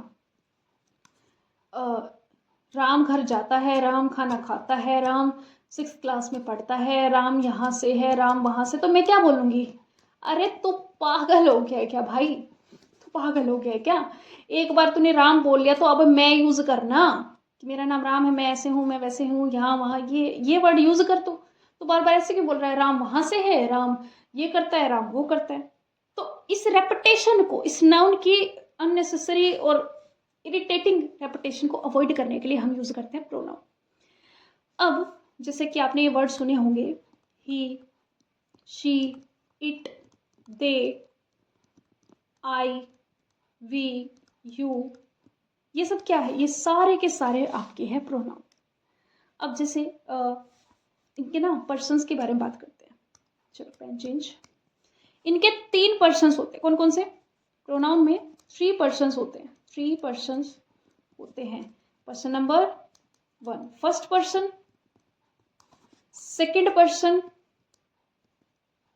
एंड यहां पे आ जाएगा आपका थर्ड पर्सन। अब पहला पर्सन, पहला मतलब कि पहला जो बोल रहा है वो होता है, पहला क्या होता है, स्पीकर होता है जो बोल रहा है, और सेकंड होता है जो सुन रहा है, जो लिसनर होता है, एंड थर्ड होता है कि जो जिसके बारे में बात की जाती है, ना वो स्पीकर है ना वो लिसनर है, ना तो वो बोल रहा है ना सुन रहा है, जिसके बारे में बात की जाती है, जिसके बारे में कहा जाए, बस इतना समझ। अब सुनो ध्यान से, स्पीकर कौन होता है भाई, मैं बोल सकती हूँ या फिर मेरे साथ कोई और खड़ा है वो बोल सकता है, नहीं कि मैं और हम, आई और वी होते हैं आपके फर्स्ट पर्सन, और सेकंड पर्सन हो जाते हैं कि हम बोलेंगे, मैं बोलूंगी, हम बोलेंगे और तुम सुनो, यू। लिसनर हमेशा यू होता है, आप जिसको भी बात बताओगे वो तुम्हारे लिए क्या हो जाएगा, यू हो जाएगा, कि मैं इसको बता रहा हूँ तुम सुनो। और जिसकी भी आप बात करते हो, तुझे पता है वो ऐसा है, लड़के के लिए वो ऐसी है, ही शी, ठीक है, और कोई जिसका जेंडर क्लियर नहीं या फिर नॉन लिविंग, इट यूज कर लिया हमने, दे यूज कर लिया, वे ऐसे हैं। तो जो मतलब वहां पे अवेलेबल नहीं है, नॉन एक्टिव है, उनके बारे में हम बात करते हैं, तो वो होते हैं थर्ड पर्सन। तो बेसिकली ये होते हैं हमारे प्रोनाउन के तीन पर्सन। आई होप समझ में आए होंगे। फर्स्ट पर्सन क्या होता है, आई और वी जो स्पीकर होते हैं। अब इनके ना मैं आपको केसेस और समझा देती हूँ, इनके भी कुछ केसेस होते हैं। एक होता है आपका सब्जेक्टिव केस, एक होता है आपका ऑब्जेक्टिव केस, और एक होता है आपका पॉजेसिव केस। अब ध्यान से सुनो, जैसे कि पहले फर्स्ट पर्सन था, फर्स्ट पर्सन कौन से होते हैं, आई और वी। आई से क्या बन जाएगा, आई जो है ये आपके सब्जेक्टिव है, ठीक है, ये सब्जेक्ट में आते हैं, आई, मी, माई। इसका भी एक वो होता है माइंड, बताती हूँ उनको आगे। वी का हो जाएगा वी, ये मैंने यहाँ गलत लिख दिया, एक सेकेंड, अब ठीक है, आई, मी, माई, वी, अस, आवर, ठीक है, आवर्स। इनका फिर रिफ्लेक्सिव भी होता है, ठीक है, one self, our self, them self, ये सब बहुत सारी चीजें होती है, बट आपने इतना कॉम्प्लिकेटेड मत करो, सीधा सीधा जो मैं आपको बात समझाना चाहती हूँ वो सुनो। इसका मतलब ये है, जैसे हम हिंदी में क्या बोलते हैं कि मैं, मेरा, मुझे। आप ना हिंदी से इंग्लिश मत सीखना, बस ये पॉइंट है इसको समझाने का। प्रोनाउन में क्या दिक्कत होती है, जैसे हम क्या करते हैं कि मैं को तो बना देते हैं आई, और मेरा को बना देते हैं माई, और मुझे बना देते हैं मी, ऐसे रट लेते हैं कि ऐसा ही कॉन्टेक्स्ट होता है। लेकिन हिंदी और इंग्लिश में थोड़ा सा फर्क होता है जनाब, आप ना ऐसे नहीं कर सकते। अब जैसे मैं एक एग्जाम्पल देती हूँ कि मुझे मुझे गाना गाना बहुत पसंद है, गाना गाना पसंद है। अब तो मुझे बताओ, अगर मैं इसकी इंग्लिश बनाऊं तो क्या मैं आई यूज करूंगी या मी यूज करूंगी, बताओ, आई करूंगी ना। Same context, same context. अब आपकी थोड़ी सी आंखें खुली होगी कि मुझे का मतलब मी हो ऐसा जरूरी नहीं है, तो फिर ये किसके अकॉर्डिंग होते हैं, तभी तो ये चीजें दिखा रखी इतनी बड़ी बड़ी लिख के, subjective case, objective case, possessive case, यानी कि अगर वो सब्जेक्ट के लिए आया है, मुझे क्या है यहाँ पे, किससे गाना पसंद है, कौन गा रहा है, ठीक है, हु और वट का जवाब मिलता है, तो क्या होता है, नाउन होता है, सब्जेक्ट होता है। तो सब्जेक्टिव केस के लिए आप क्या यूज करते हो, अगर मैं, मुझे, मेरा, ये सब कुछ है तो आई यूज करते हो। यही अगर ये ऑब्जेक्ट होता तो हम मी यूज करते। अगर ये पॉजेसिव होता किसी के साथ ऐड होके, जिसपे पॉजेसिव होता है बेसिकली, आप किसी के लिए पॉजेसिव होते हैं, अधिकार जताना, ये मेरा है, ठीक है, अपना पोजीशन जताना, तो वहां पे आता है माई, आवर कार, माई कार, ठीक है, देयर कार, इस तरीके से, ये इनकी है, ये हमारी है, ये उनकी है, जो आप इस तरीके से अधिकार बताते हैं उसको बोलते हैं, ठीक है। तो थोड़ी सी आंखें आई होप आज खुली होगी आपकी प्रोनाउन में, कि ये जो subjective case, objective case, possessive case क्यों इतने इंपॉर्टेंट है, क्योंकि हिंदी से इंग्लिश में ट्रांसलेशन इस तरीके से पॉसिबल नहीं हो सकता है। चलिए चलिए, अब बात करते हैं वर्ब की, बहुत ज्यादा इंपॉर्टेंट है, ध्यान से समझना है। इसमें वर्ब होता है काम करना, काम को बोलते हैं एक्शन, काम को क्या बोलते हैं, एक्शन, या फिर स्टेट बताता है जो। अब ये जो वर्ब होती है ना भाई, ये होती है सेंटेंस की जान।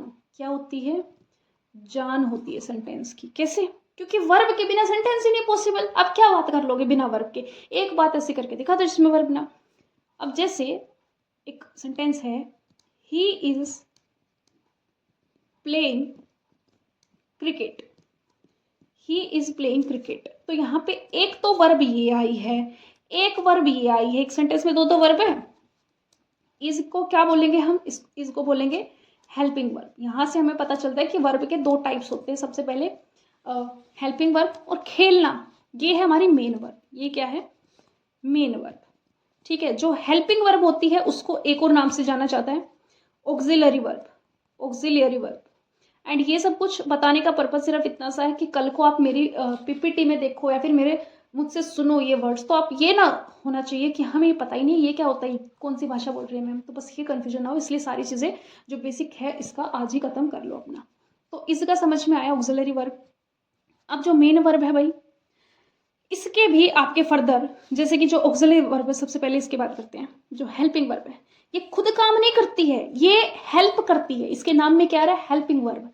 तो ये मेन वर्ब की क्या करती है, हेल्प करती है। मेन वर्ब की हेल्प कौन करती है, हेल्पिंग वर्ब करती है, दूसरे वर्ब की मदद करती है।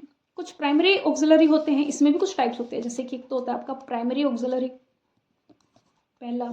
एक होता है आपका मोडाल्स, ये भी एक अलग से चैप्टर कराया जाएगा आपका। एक होता है आपका मार्जिनल मोडाल्स, मार्जिनल मोडाल्स। ये तीन ऑक्सिलरी वर्ब होते हैं। प्राइमरी में तो आपके आ जाएंगे is, am are, was were, is am are, was were, जितनी भी आपके टेंस में यूज होती है ना, हैज, हैव, ये सारी चीजें आपकी हो जाएगी प्राइमरी।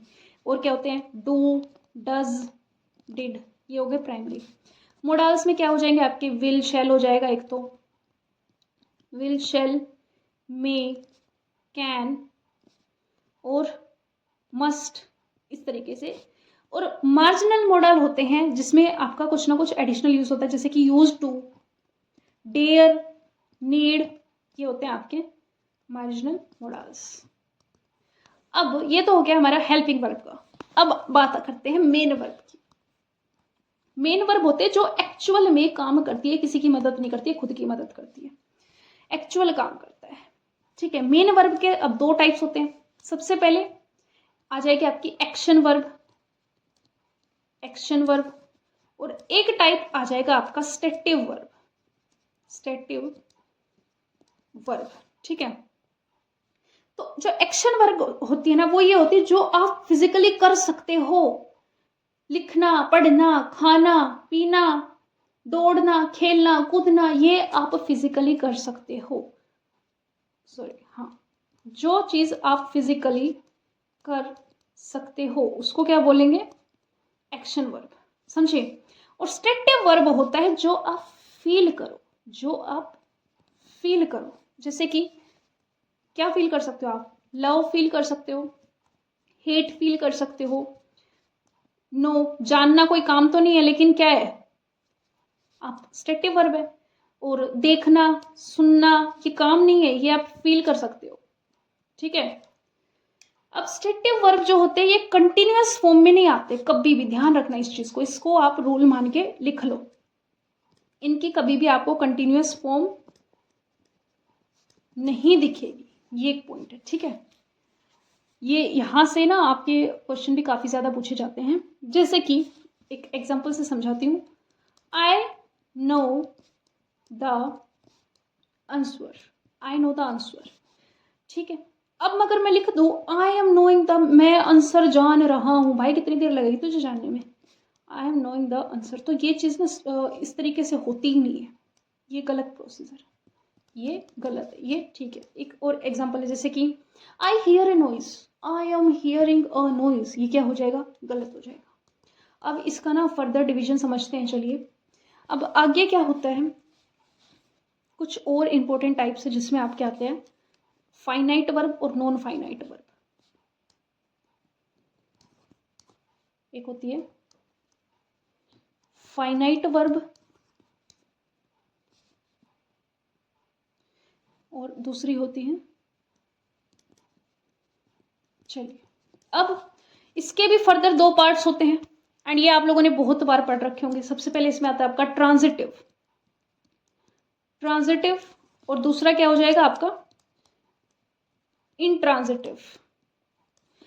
ट्रांजिटिव होता है सकर्मक, याद आ रहा है, सकर्मक क्रिया, अकर्मक क्रिया, जिसमें कर्म हो, कर्म होता है ऑब्जेक्ट। तो ट्रांजिटिव वे होते हैं जिसमें एक ऑब्जेक्ट होता है, ऑब्जेक्ट होता है, और इंट्रांजिटिव होते हैं जिसमें ऑब्जेक्ट नहीं होता है। बहुत ज्यादा सिंपल है। जैसे कि एग्जांपल से समझते हैं, शी eats फूड, वो खाना खाती है। वो क्या खाती है, फूड क्या है, यहाँ पे आपका एक ऑब्जेक्ट है एंड जो ऑब्जेक्ट होते हैं वो आपके ट्रांजिटिव हो जाते हैं, सकर्मक। इसी तरीके से इसका एक एग्जाम्पल है शी स्लीप्स, इसमें तो कोई ऑब्जेक्ट ही नहीं आया, ये तो वर्ब है और ये सब्जेक्ट है, कोई ऑब्जेक्ट नहीं है, तो ये क्या हो जाएगी आपकी अकर्मक क्रिया, यानी कि इंट्रांजिटिव। ओके, अब बात करते हैं इसके फर्दर डिवीजन की। इसमें आपके 3 पार्ट्स होते हैं, एक होता है इन्फिनेटिव, इन्फिनेटिव, और दूसरा होता है जिरंड, और तीसरा होता है आपका पार्टिसिपल। क्या होता है, पार्टिसिपल, ठीक है। अब इन्फिनेटिव के बारे में बात करते हैं। इसमें इसकी सिंपल सी पहचान है 2 प्लस वर्ब की फर्स्ट फॉर्म। हाँ, बेयर इन्फिनेटिव भी होता है, वो चीज़ें जब हम इसको वर्ब को एडवांस लेवल पे समझेंगे एक अलग लेक्चर में, तब मैं फर्दर डिस्कस करूंगी। जिरंड एक होता है नकली नाउन। क्या होता है, नकली नाउन। नकली नाउन क्या होता है मैम, नकली नाउन इन द सेंस कि एक वर्ब की फर्स्ट फॉर्म प्लस आईएनजी लग करके जो वर्ब होती है वो एक तरीके से नाउन वाला काम करती है। जैसे कि swimming is a good exercise, तो ये वही क्वेश्चन है जो अभी पीछे थोड़ा सा मैंने डिस्कस किया था और फिर मैंने बोला था कि आगे समझा देंगे ना। Swimming is a good exercise, भाई स्विमिंग एक बहुत अच्छा व्यायाम है, स्विमिंग है, इसको सब्जेक्टिव केस में डाल दिया गया, सब्जेक्ट बना दिया गया, जबकि स्विमिंग देखने में ऐसा लगता है कि वर्ब होगा, तो नकली नाउन है, क्योंकि ऐसी वर्ब को जब आप नाउन की तरह यूज करते हो तो वो क्या हो जाता है, जिरंड हो जाता है। और पार्टिसिपल की पहचान होती है उसमें वर्ब प्लस आईएनजी या फिर वर्ब की थर्ड फॉर्म आएगी, और इसको बोल सकते हैं नकली एडजेक्टिव, नकली एडजेक्टिव, क्योंकि ये एडजेक्टिव की तरह काम आता है। जैसे कि the sleeping baby, the sleeping baby, अब बेबी की विशेषता बता दी, यानी कि एडजेक्टिव, लेकिन किस तरीके से यूज किया गया उसको, वो चीज भी तो आप देखो ना, तो इसको क्या बोलेंगे हम, पार्टिसिपल बोलेंगे। तो ये इसके फर्दर डिविजन्स थे, जब हम इसका वर्ब चैप्टर करेंगे ना तब इनको बहुत अच्छे से समझेंगे एग्जाम्पल्स के साथ। अब आ जाओ एक अलग टॉपिक, हमने अब तक नाउन पढ़ लिया, प्रोनाउन पढ़ लिया, वर्ब पढ़ लिया। अब ना ये पार्ट ऑफ स्पीच का आगे बढ़ने से पहले मैं आपको सब्जेक्ट वर्ब एग्रीमेंट समझा देती हूँ यहीं पे, क्योंकि एक तो बहुत ज्यादा इंपॉर्टेंट है, हाल फिलहाल में ट्रेंड में चल रहा है, उसी के बेस पे क्वेश्चन बनते हैं, एंड उसमें बस यही 3 चीजों की जरूरत थी जो मैंने आपको भी सिखाई है, तो साथ साथ क्लियर हो जाएगा, कनेक्टिविटी बनी रहेगी। सब्जेक्ट वर्ब एग्रीमेंट, ये बहुत ज्यादा इंपॉर्टेंट है। इसका रूल बड़ा सिंपल है यार, क्या रूल है कि अगर आपका सब्जेक्ट जो है वो सिंगुलर है, सिंगुलर सब्जेक्ट है, तो आपकी वर्ब कैसी आएगी, सिंगुलर वर्ब आएगी। अरे वाह, बहुत सिंपल है, हाँ जी, इतना ही सिंपल है सच में। अगर आपका प्लूरल सब्जेक्ट है तो आपकी वर्ब कैसी आएगी, प्लूरल आएगी, प्लूरल, यानी कि जैसा सब्जेक्ट वैसी वर्ब। राम प्लेज क्रिकेट, एक एग्जांपल है, राम प्लेज क्रिकेट। अब अगर यहाँ पे राम की जगह पे प्लूरल चीज होती तो यहाँ पे प्लेज आ सकता था, नहीं आ सकता था। अगर राम जो है वो सिंगुलर सब्जेक्ट है, इसलिए क्या आई है, वर्ब कैसी आई है, सिंगुलर आई है। समझ रहे हो, एक और example, they play cricket, they play cricket.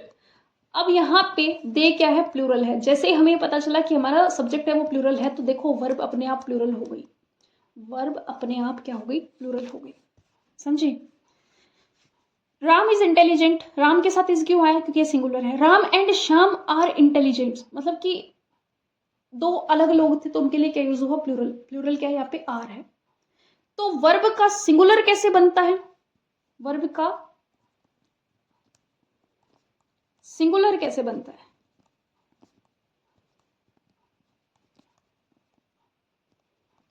इस पे बात करते हैं। तो भाई वर्ब की फर्स्ट फॉर्म प्लस एस या es, third person singular present में। जैसे कि एग्जांपल से समझते हैं, शी लाइक्स मी। अब शी था भाई सब्जेक्ट जो कि सिंगुलर, तो मुझे वर्ब बनानी थी सिंगुलर, तो लाइक होती है वर्ब जनरली, तो मैंने इसका सिंगुलर कैसे बनाया, सिंगुलर बनाने के लिए मैंने क्या किया, वर्ब की फर्स्ट फॉर्म प्लस एस या ईएस कर दिया। ठीक है जी, ये तरीका होता है, और प्लूरल में जनरल रहती है। बस इतना सा रूल समझ लो। सब्जेक्ट वर्ब एग्रीमेंट में बहुत सारे रूल्स वगैरह हैं कि भाई 2 सब्जेक्ट दे रखे तो किसके अकॉर्डिंग क्या आएगा, नियर बाय के अकॉर्डिंग कैसे क्या होता है, वो जब हम इसको डेप्थ में करेंगे ना तब समझेंगे। अभी बस तुम बेसिक ओवरव्यू समझो चीजों को। चलो अब आगे बात करते हैं एडजेक्टिव, आगे बात करते हैं एडजेक्टिव। एडजेक्टिव वे होते हैं जो नाउन या प्रोनाउन, नाउन या फिर प्रोनाउन के बारे में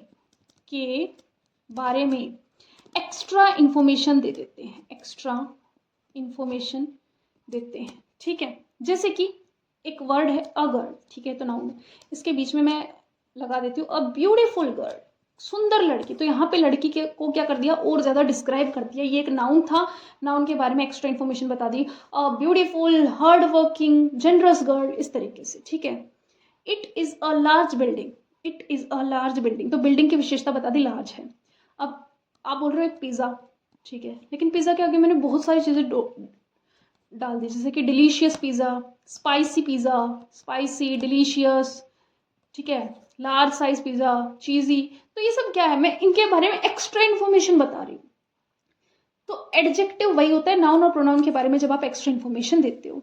अब एडजेक्टिव क्या क्या डिस्क्राइब करता है, एडजेक्टिव डिस्क्राइब्स, क्या क्या डिस्क्राइब कर सकता है एडजेक्टिव, तो एक तो जितने भी आपके नाउन प्रोनाउन होते हैं, यानी कि क्वालिटी को, साइज को, कलर को, क्वांटिटी को, और शेप को, ओरिजिन को, इस तरीके से ये सारी डिस्क्राइब करने का काम कौन करता है, हमारा एडजेक्टिव करता है। अब इसमें आगे बढ़ते हैं कि जो हमारा एडजेक्टिव होता है इसमें 3 डिग्री होती है, 3 डिग्रीज, और वो कौन कौन सी होती है, एक हमारी होती है पॉजिटिव डिग्री, और एक हमारी होती है कंपैरेटिव डिग्री, और लास्ट वन हमारी होती है क्या, सुपरलेटिव डिग्री। अब इसमें क्या क्या होता है, Ram is a good boy, तो गुड क्या है, पॉजिटिव है, इसको मैं और कंपैरेटिव बना दूं, कंपैरिजन कर दूं, Ram is better than Shyam, जब दो लोगों के बीच में कंपेयर किया जाता है तो हम कंपैरेटिव डिग्री लगाते हैं, और सब में से एक पर्सन चुनना, यानी कि दी बेस्ट जो चीज होती है, तो गुड बेटर बेस्ट, ये सुपरलेटिव हो जाती है। गुड बेटर बेस्ट, ये क्या है, डिग्रीज का खेल। अब इसके बाद मैं आपको समझाती हूँ आर्टिकल्स, एंड आपकी कल जो क्लास होगी वो आर्टिकल्स पे होगी, बहुत इंटरेस्टिंग टॉपिक है, बहुत मजा आएगा, तो कल ही ज़्यादा पढ़ाऊंगी, तो आज मैं इसके बारे में ज़्यादा कुछ बोलना नहीं चाहती हूँ, क्योंकि फिर वो मज़ा नहीं आएगा, ठीक है, और बेसिक सा टॉपिक है, जल्दी खत्म हो जाएगा। आर्टिकल्स आपके 3 होते हैं, ए, एन, द, ये 3 आर्टिकल्स है। ये ना वैसे एडजेक्टिव का ही टाइप, अगर आपको ना पता हो तो मैं बता देती हूँ, एडजेक्टिव का ही एक टाइप होते हैं आर्टिकल्स। ये क्या करते हैं, नाउन को डिटरमाइन करते हैं, अब आर्टिकल और नाउन की जो लव स्टोरी है ना, वो मैं आपको कल ही सुनाऊंगी, इनकी लव स्टोरी सुनने आ जाना आप लोग, ठीक है। ए और एन जो होते हैं ये आपके इंडेफिनिट होते हैं, जब आपको कोई चीज़ फिक्स पता नहीं होती है तब आप इंडेफिनिट का यूज़ करते हो, और जो दा होता है वो क्या होता है, आपका डेफिनिट होता है, डेफिनेट होता है, ठीक है। जैसे कि आई स अ डॉग, कोई भी डॉग है, कॉमन मतलब कि इंडेफिनिट है, पता नहीं है तो ए लगाओगे। I saw the dog who bite me, जिसने मुझे काटा था ना, मैंने उस कुत्ते को देखा है, तो अब वो कुत्ता ना स्पेसिफिक कर दिया मैंने, वही कुत्ता जिसने मुझे काटा था, तो द डॉग लगाऊंगी मैं। तो इस तरीके से आप ए एन दा का खेल करते हो, बाकी इसके बारे में डिटेल में मैं आपको कल बताऊंगी। चलो, अरे सॉरी, अब आगे बढ़ते हैं और सीखते हैं एडवर्ब। अब सीखते हैं एडवर्ब क्या होता है। एडवर्ब वर्ब एडजेक्टिव या दूसरे एडवर्ब को डिस्क्राइब करता है, किस किस को, वर्ब को, एडजेक्टिव को, या फिर जो और अदर एडवर्ब्स है उनको, अदर एडवर्ब को डिस्क्राइब करता है, को क्या करता है, डिस्क्राइब करता है, समझ गए, ये होता है आपका एडवर्ब। जैसे कि शी रन्स फास्ट, अब यहाँ पे फास्ट जो है ये वर्ब है, रन क्या है आपकी वर्ब है, और इस वर्ब को डिस्क्राइब कौन कर रहा है, फास्ट, वर्ब को डिस्क्राइब किया गया है फास्ट से, तो ये जो फास्ट है क्या हो जाएगा आपका, ये एडवर्ब हो जाएगा। ही इज वेरी स्मार्ट, वो बहुत स्मार्ट है, तो वेरी जो है ना, वेरी स्मार्ट, ये क्या कर रहा है, एडजेक्टिव को डिस्क्राइब करने का काम कर रहा है यहाँ पे। शी स्पीक्स वेरी फास्ट, अब ये वेरी क्या है, इस फास्ट को, शी रन्स वेरी फास्ट अगर मैं लिख दूं तो जो है फास्ट को डिस्क्राइब कौन करेगा, वेरी करेगा, कौन करेगा, वेरी करेगा, तो यहाँ पे एडवर्ब डिस्क्राइबिंग एडवर्ब हो जाएगा। समझ में आया? यानी कि जब दो एडवर्ब होते हैं उसमें एडवर्ब को भी डिस्क्राइब कौन करती है? एडवर्ब ही करती है। ठीक है, अब एक और एग्जांपल देखो, the book is above the table. Above क्या है? अबव प्रीपोजिशन भी हो सकता है, एडवर्ब भी हो सकता है, बस आपको ना कॉन्टेक्स्ट देखने हैं। जब भी एडजेक्टिव होता है ना, कोई भी एडजेक्टिव हो गया, कोई भी एडजेक्टिव, अगर एडजेक्टिव में आप ly लगा दोगे तो वो क्या बन जाएगा? आपका एडवर्ब बन जाएगा। इस पॉइंट को मार्क करके लिख लो, एडजेक्टिव में ly लगाने से क्या बनता है? हमारा एडवर्ब बनता है। एग्जाम्पल देखो, क्विक, क्विक से क्या बन जाएगा? क्विकली, क्विकली क्या है मेरा? ये एडवर्ब है। क्विक क्या है? एडजेक्टिव है। स्लो, स्लो का क्या हो जाएगा? स्लोली हो जाएगा। लाउड का क्या हो जाएगा? लाउडली हो जाएगा। कुछ एडवर्ब्स ऑलरेडी रेडी होती है, जैसे कि फास्ट, यहाँ पे फास्ट था, इसके पीछे ly आया नहीं आया, तो इससे मत समझना कि एडजेक्टिव है, ये एडवर्ब है। इस बेस पे क्वेश्चन भी पूछे जाते हैं। आई होप सो इनमें आपको डिफरेंस समझ में आया होगा। अब बात करते हैं प्रेपोजिशन। अब बात करते हैं प्रेपोजिशन। प्रीपोजिशन यानी कि पोजीशन या रिलेशनशिप बताता है नाउन और प्रोनाउन के साथ में। इसका कनेक्शन भी किससे है? नाउन प्रोनाउन से।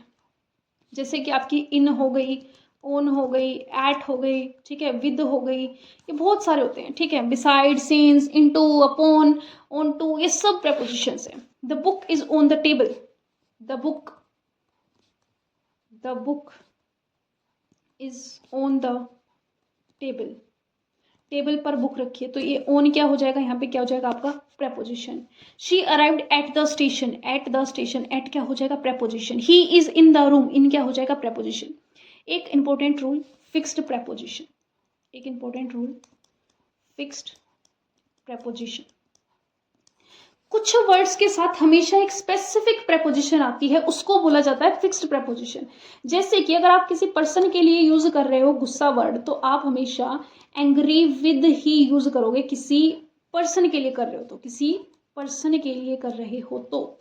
और एंग्री एट कब करोगे? जब आप किसी चीज पर या किसी के बिहेवियर पर गुस्सा हो, तब एंग्री एट आता है। ऐसे गुड एट का होता है।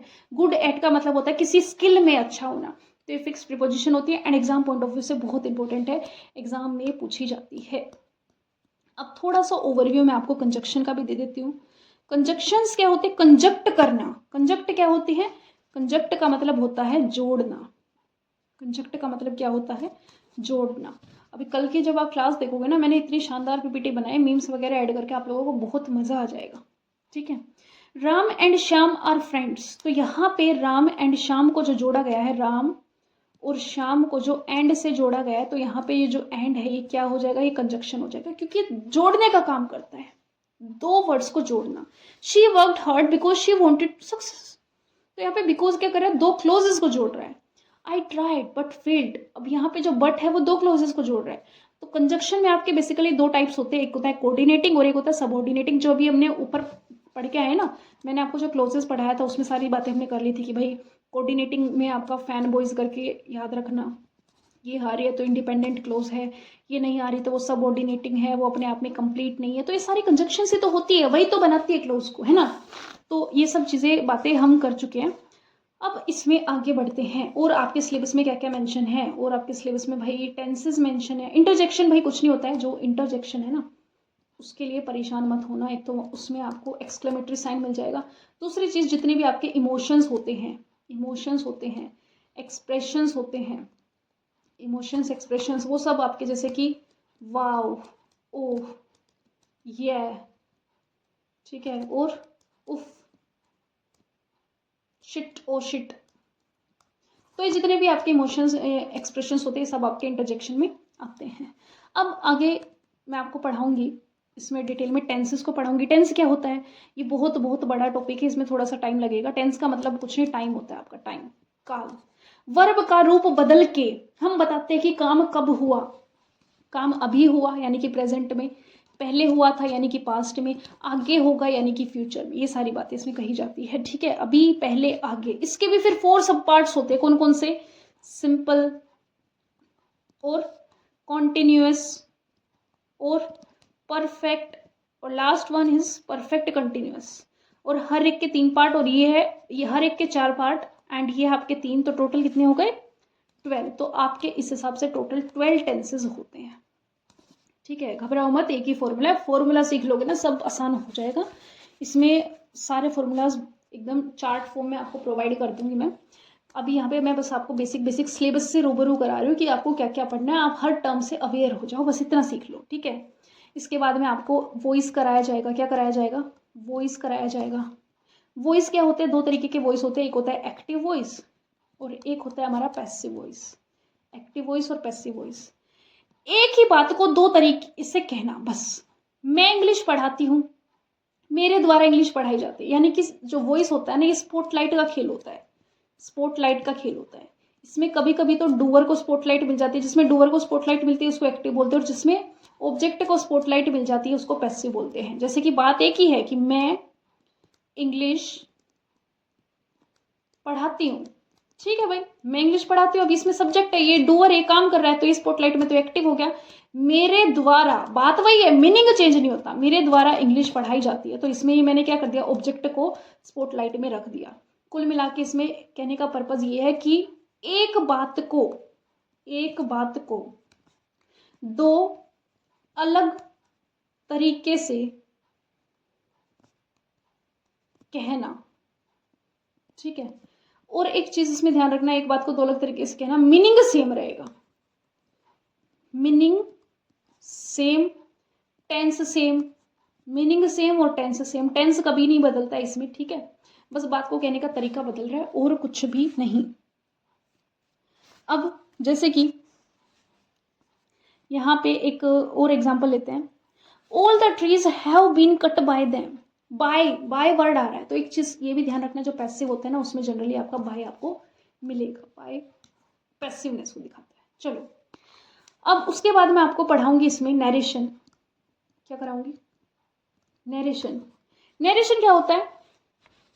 कोई कुछ बोलता है, आप वो अपने, अब आप वो जो बात है वो दूसरे को सुनाते हो अपने शब्दों में कि उसने ये बोला था, वो ये कह रही थी, जबकि उसने डायरेक्टली बोला होगा। ठीक है, उसने तुम्हें पागल बोला, जबकि उसने किस तरीके से बोला होगा, तुम पागल हो, इस तरीके से ना, या वो पागल है किसी का नाम लेके। तो डायरेक्ट, इसकी भी 2 स्पीच होती है, एक होती है डायरेक्ट स्पीच और एक होती है इनडायरेक्ट स्पीच। एक होती है डायरेक्ट स्पीच और एक होती है इनडायरेक्ट स्पीच। डायरेक्ट स्पीच क्या होती है? जैसे का तैसा, इन्वर्टेड कोमाज में होती है। कैसी होती है? इन्वर्टेड कोमाज में बंद होती है। जैसे कि he said I will go outside, अब इसी को आप अपने शब्दों में, ये हो गया जैसा तैसा, जैसा है सेम वैसा का वैसा, कोई चेंज नहीं। और इनडायरेक्ट होती है अपने शब्दों में। ठीक है, he said that he would go outside, अब ये बता दो मुझे इसमें क्या बदला? इसमें विल का तो वुड बना दिया, और जो प्रोनाउन था आई का ही बन गया, और इन्वर्टेड कोमास की जगह पे दैट आ गया। तो ये इतने सारे चेंजेस होते हैं आपके नरेशन में, और सिर्फ बात को कहने का तरीका बदला जाता है इसमें। तो ये चेंजेस क्यों हुए? क्योंकि पर्सपेक्टिव बदल दिया ना। रूल्स यही तो होते हैं, आगे डिटेल में इसमें बात करेंगे, बट इसमें आपका टेंस भी चेंज होता है, टेंस चेंज। ठीक है, और दैट रूल, दैट का रूल मतलब कि जब आप इन्वर्टेड कोमास को खोलते हो, प्रोनाउन चेंज, सब चीज़ें इसमें चेंज होती है, क्योंकि आप पर्सपेक्टिव बदल देते हो। क्यों वो चेंज होती है? क्योंकि आप क्या करते हो, पर्सपेक्टिव ही बदल देते हो। चलिए आगे बात करते हैं वो कैब। अब मैं आपको ब्रीफली थोड़ा सा इंट्रोडक्शन दे देती हूँ वो कैब का। वोकैबुलरी, तो इसमें ना सबसे पहले मैं आपको सिनोनियम्स कराऊंगी। सिनोनियम्स क्या होते हैं? सिनोनियम्स होते हैं सेम मीनिंग, नाम से समझ में आ रहा है, ऐसे सेम, ऐसे सिनोनियम्स, सेम मीनिंग जो देते हैं उसको बोलते हैं सिनोनियम्स। और एंटोनियम्स क्या होते हैं? एंटोनियम्स होते हैं जो डिफरेंट मीनिंग देते हैं, अपोजिट मीनिंग देते हैं, एंटी एंटी होते हैं एक दूसरे के, जो अपोजिट मीनिंग देते हैं।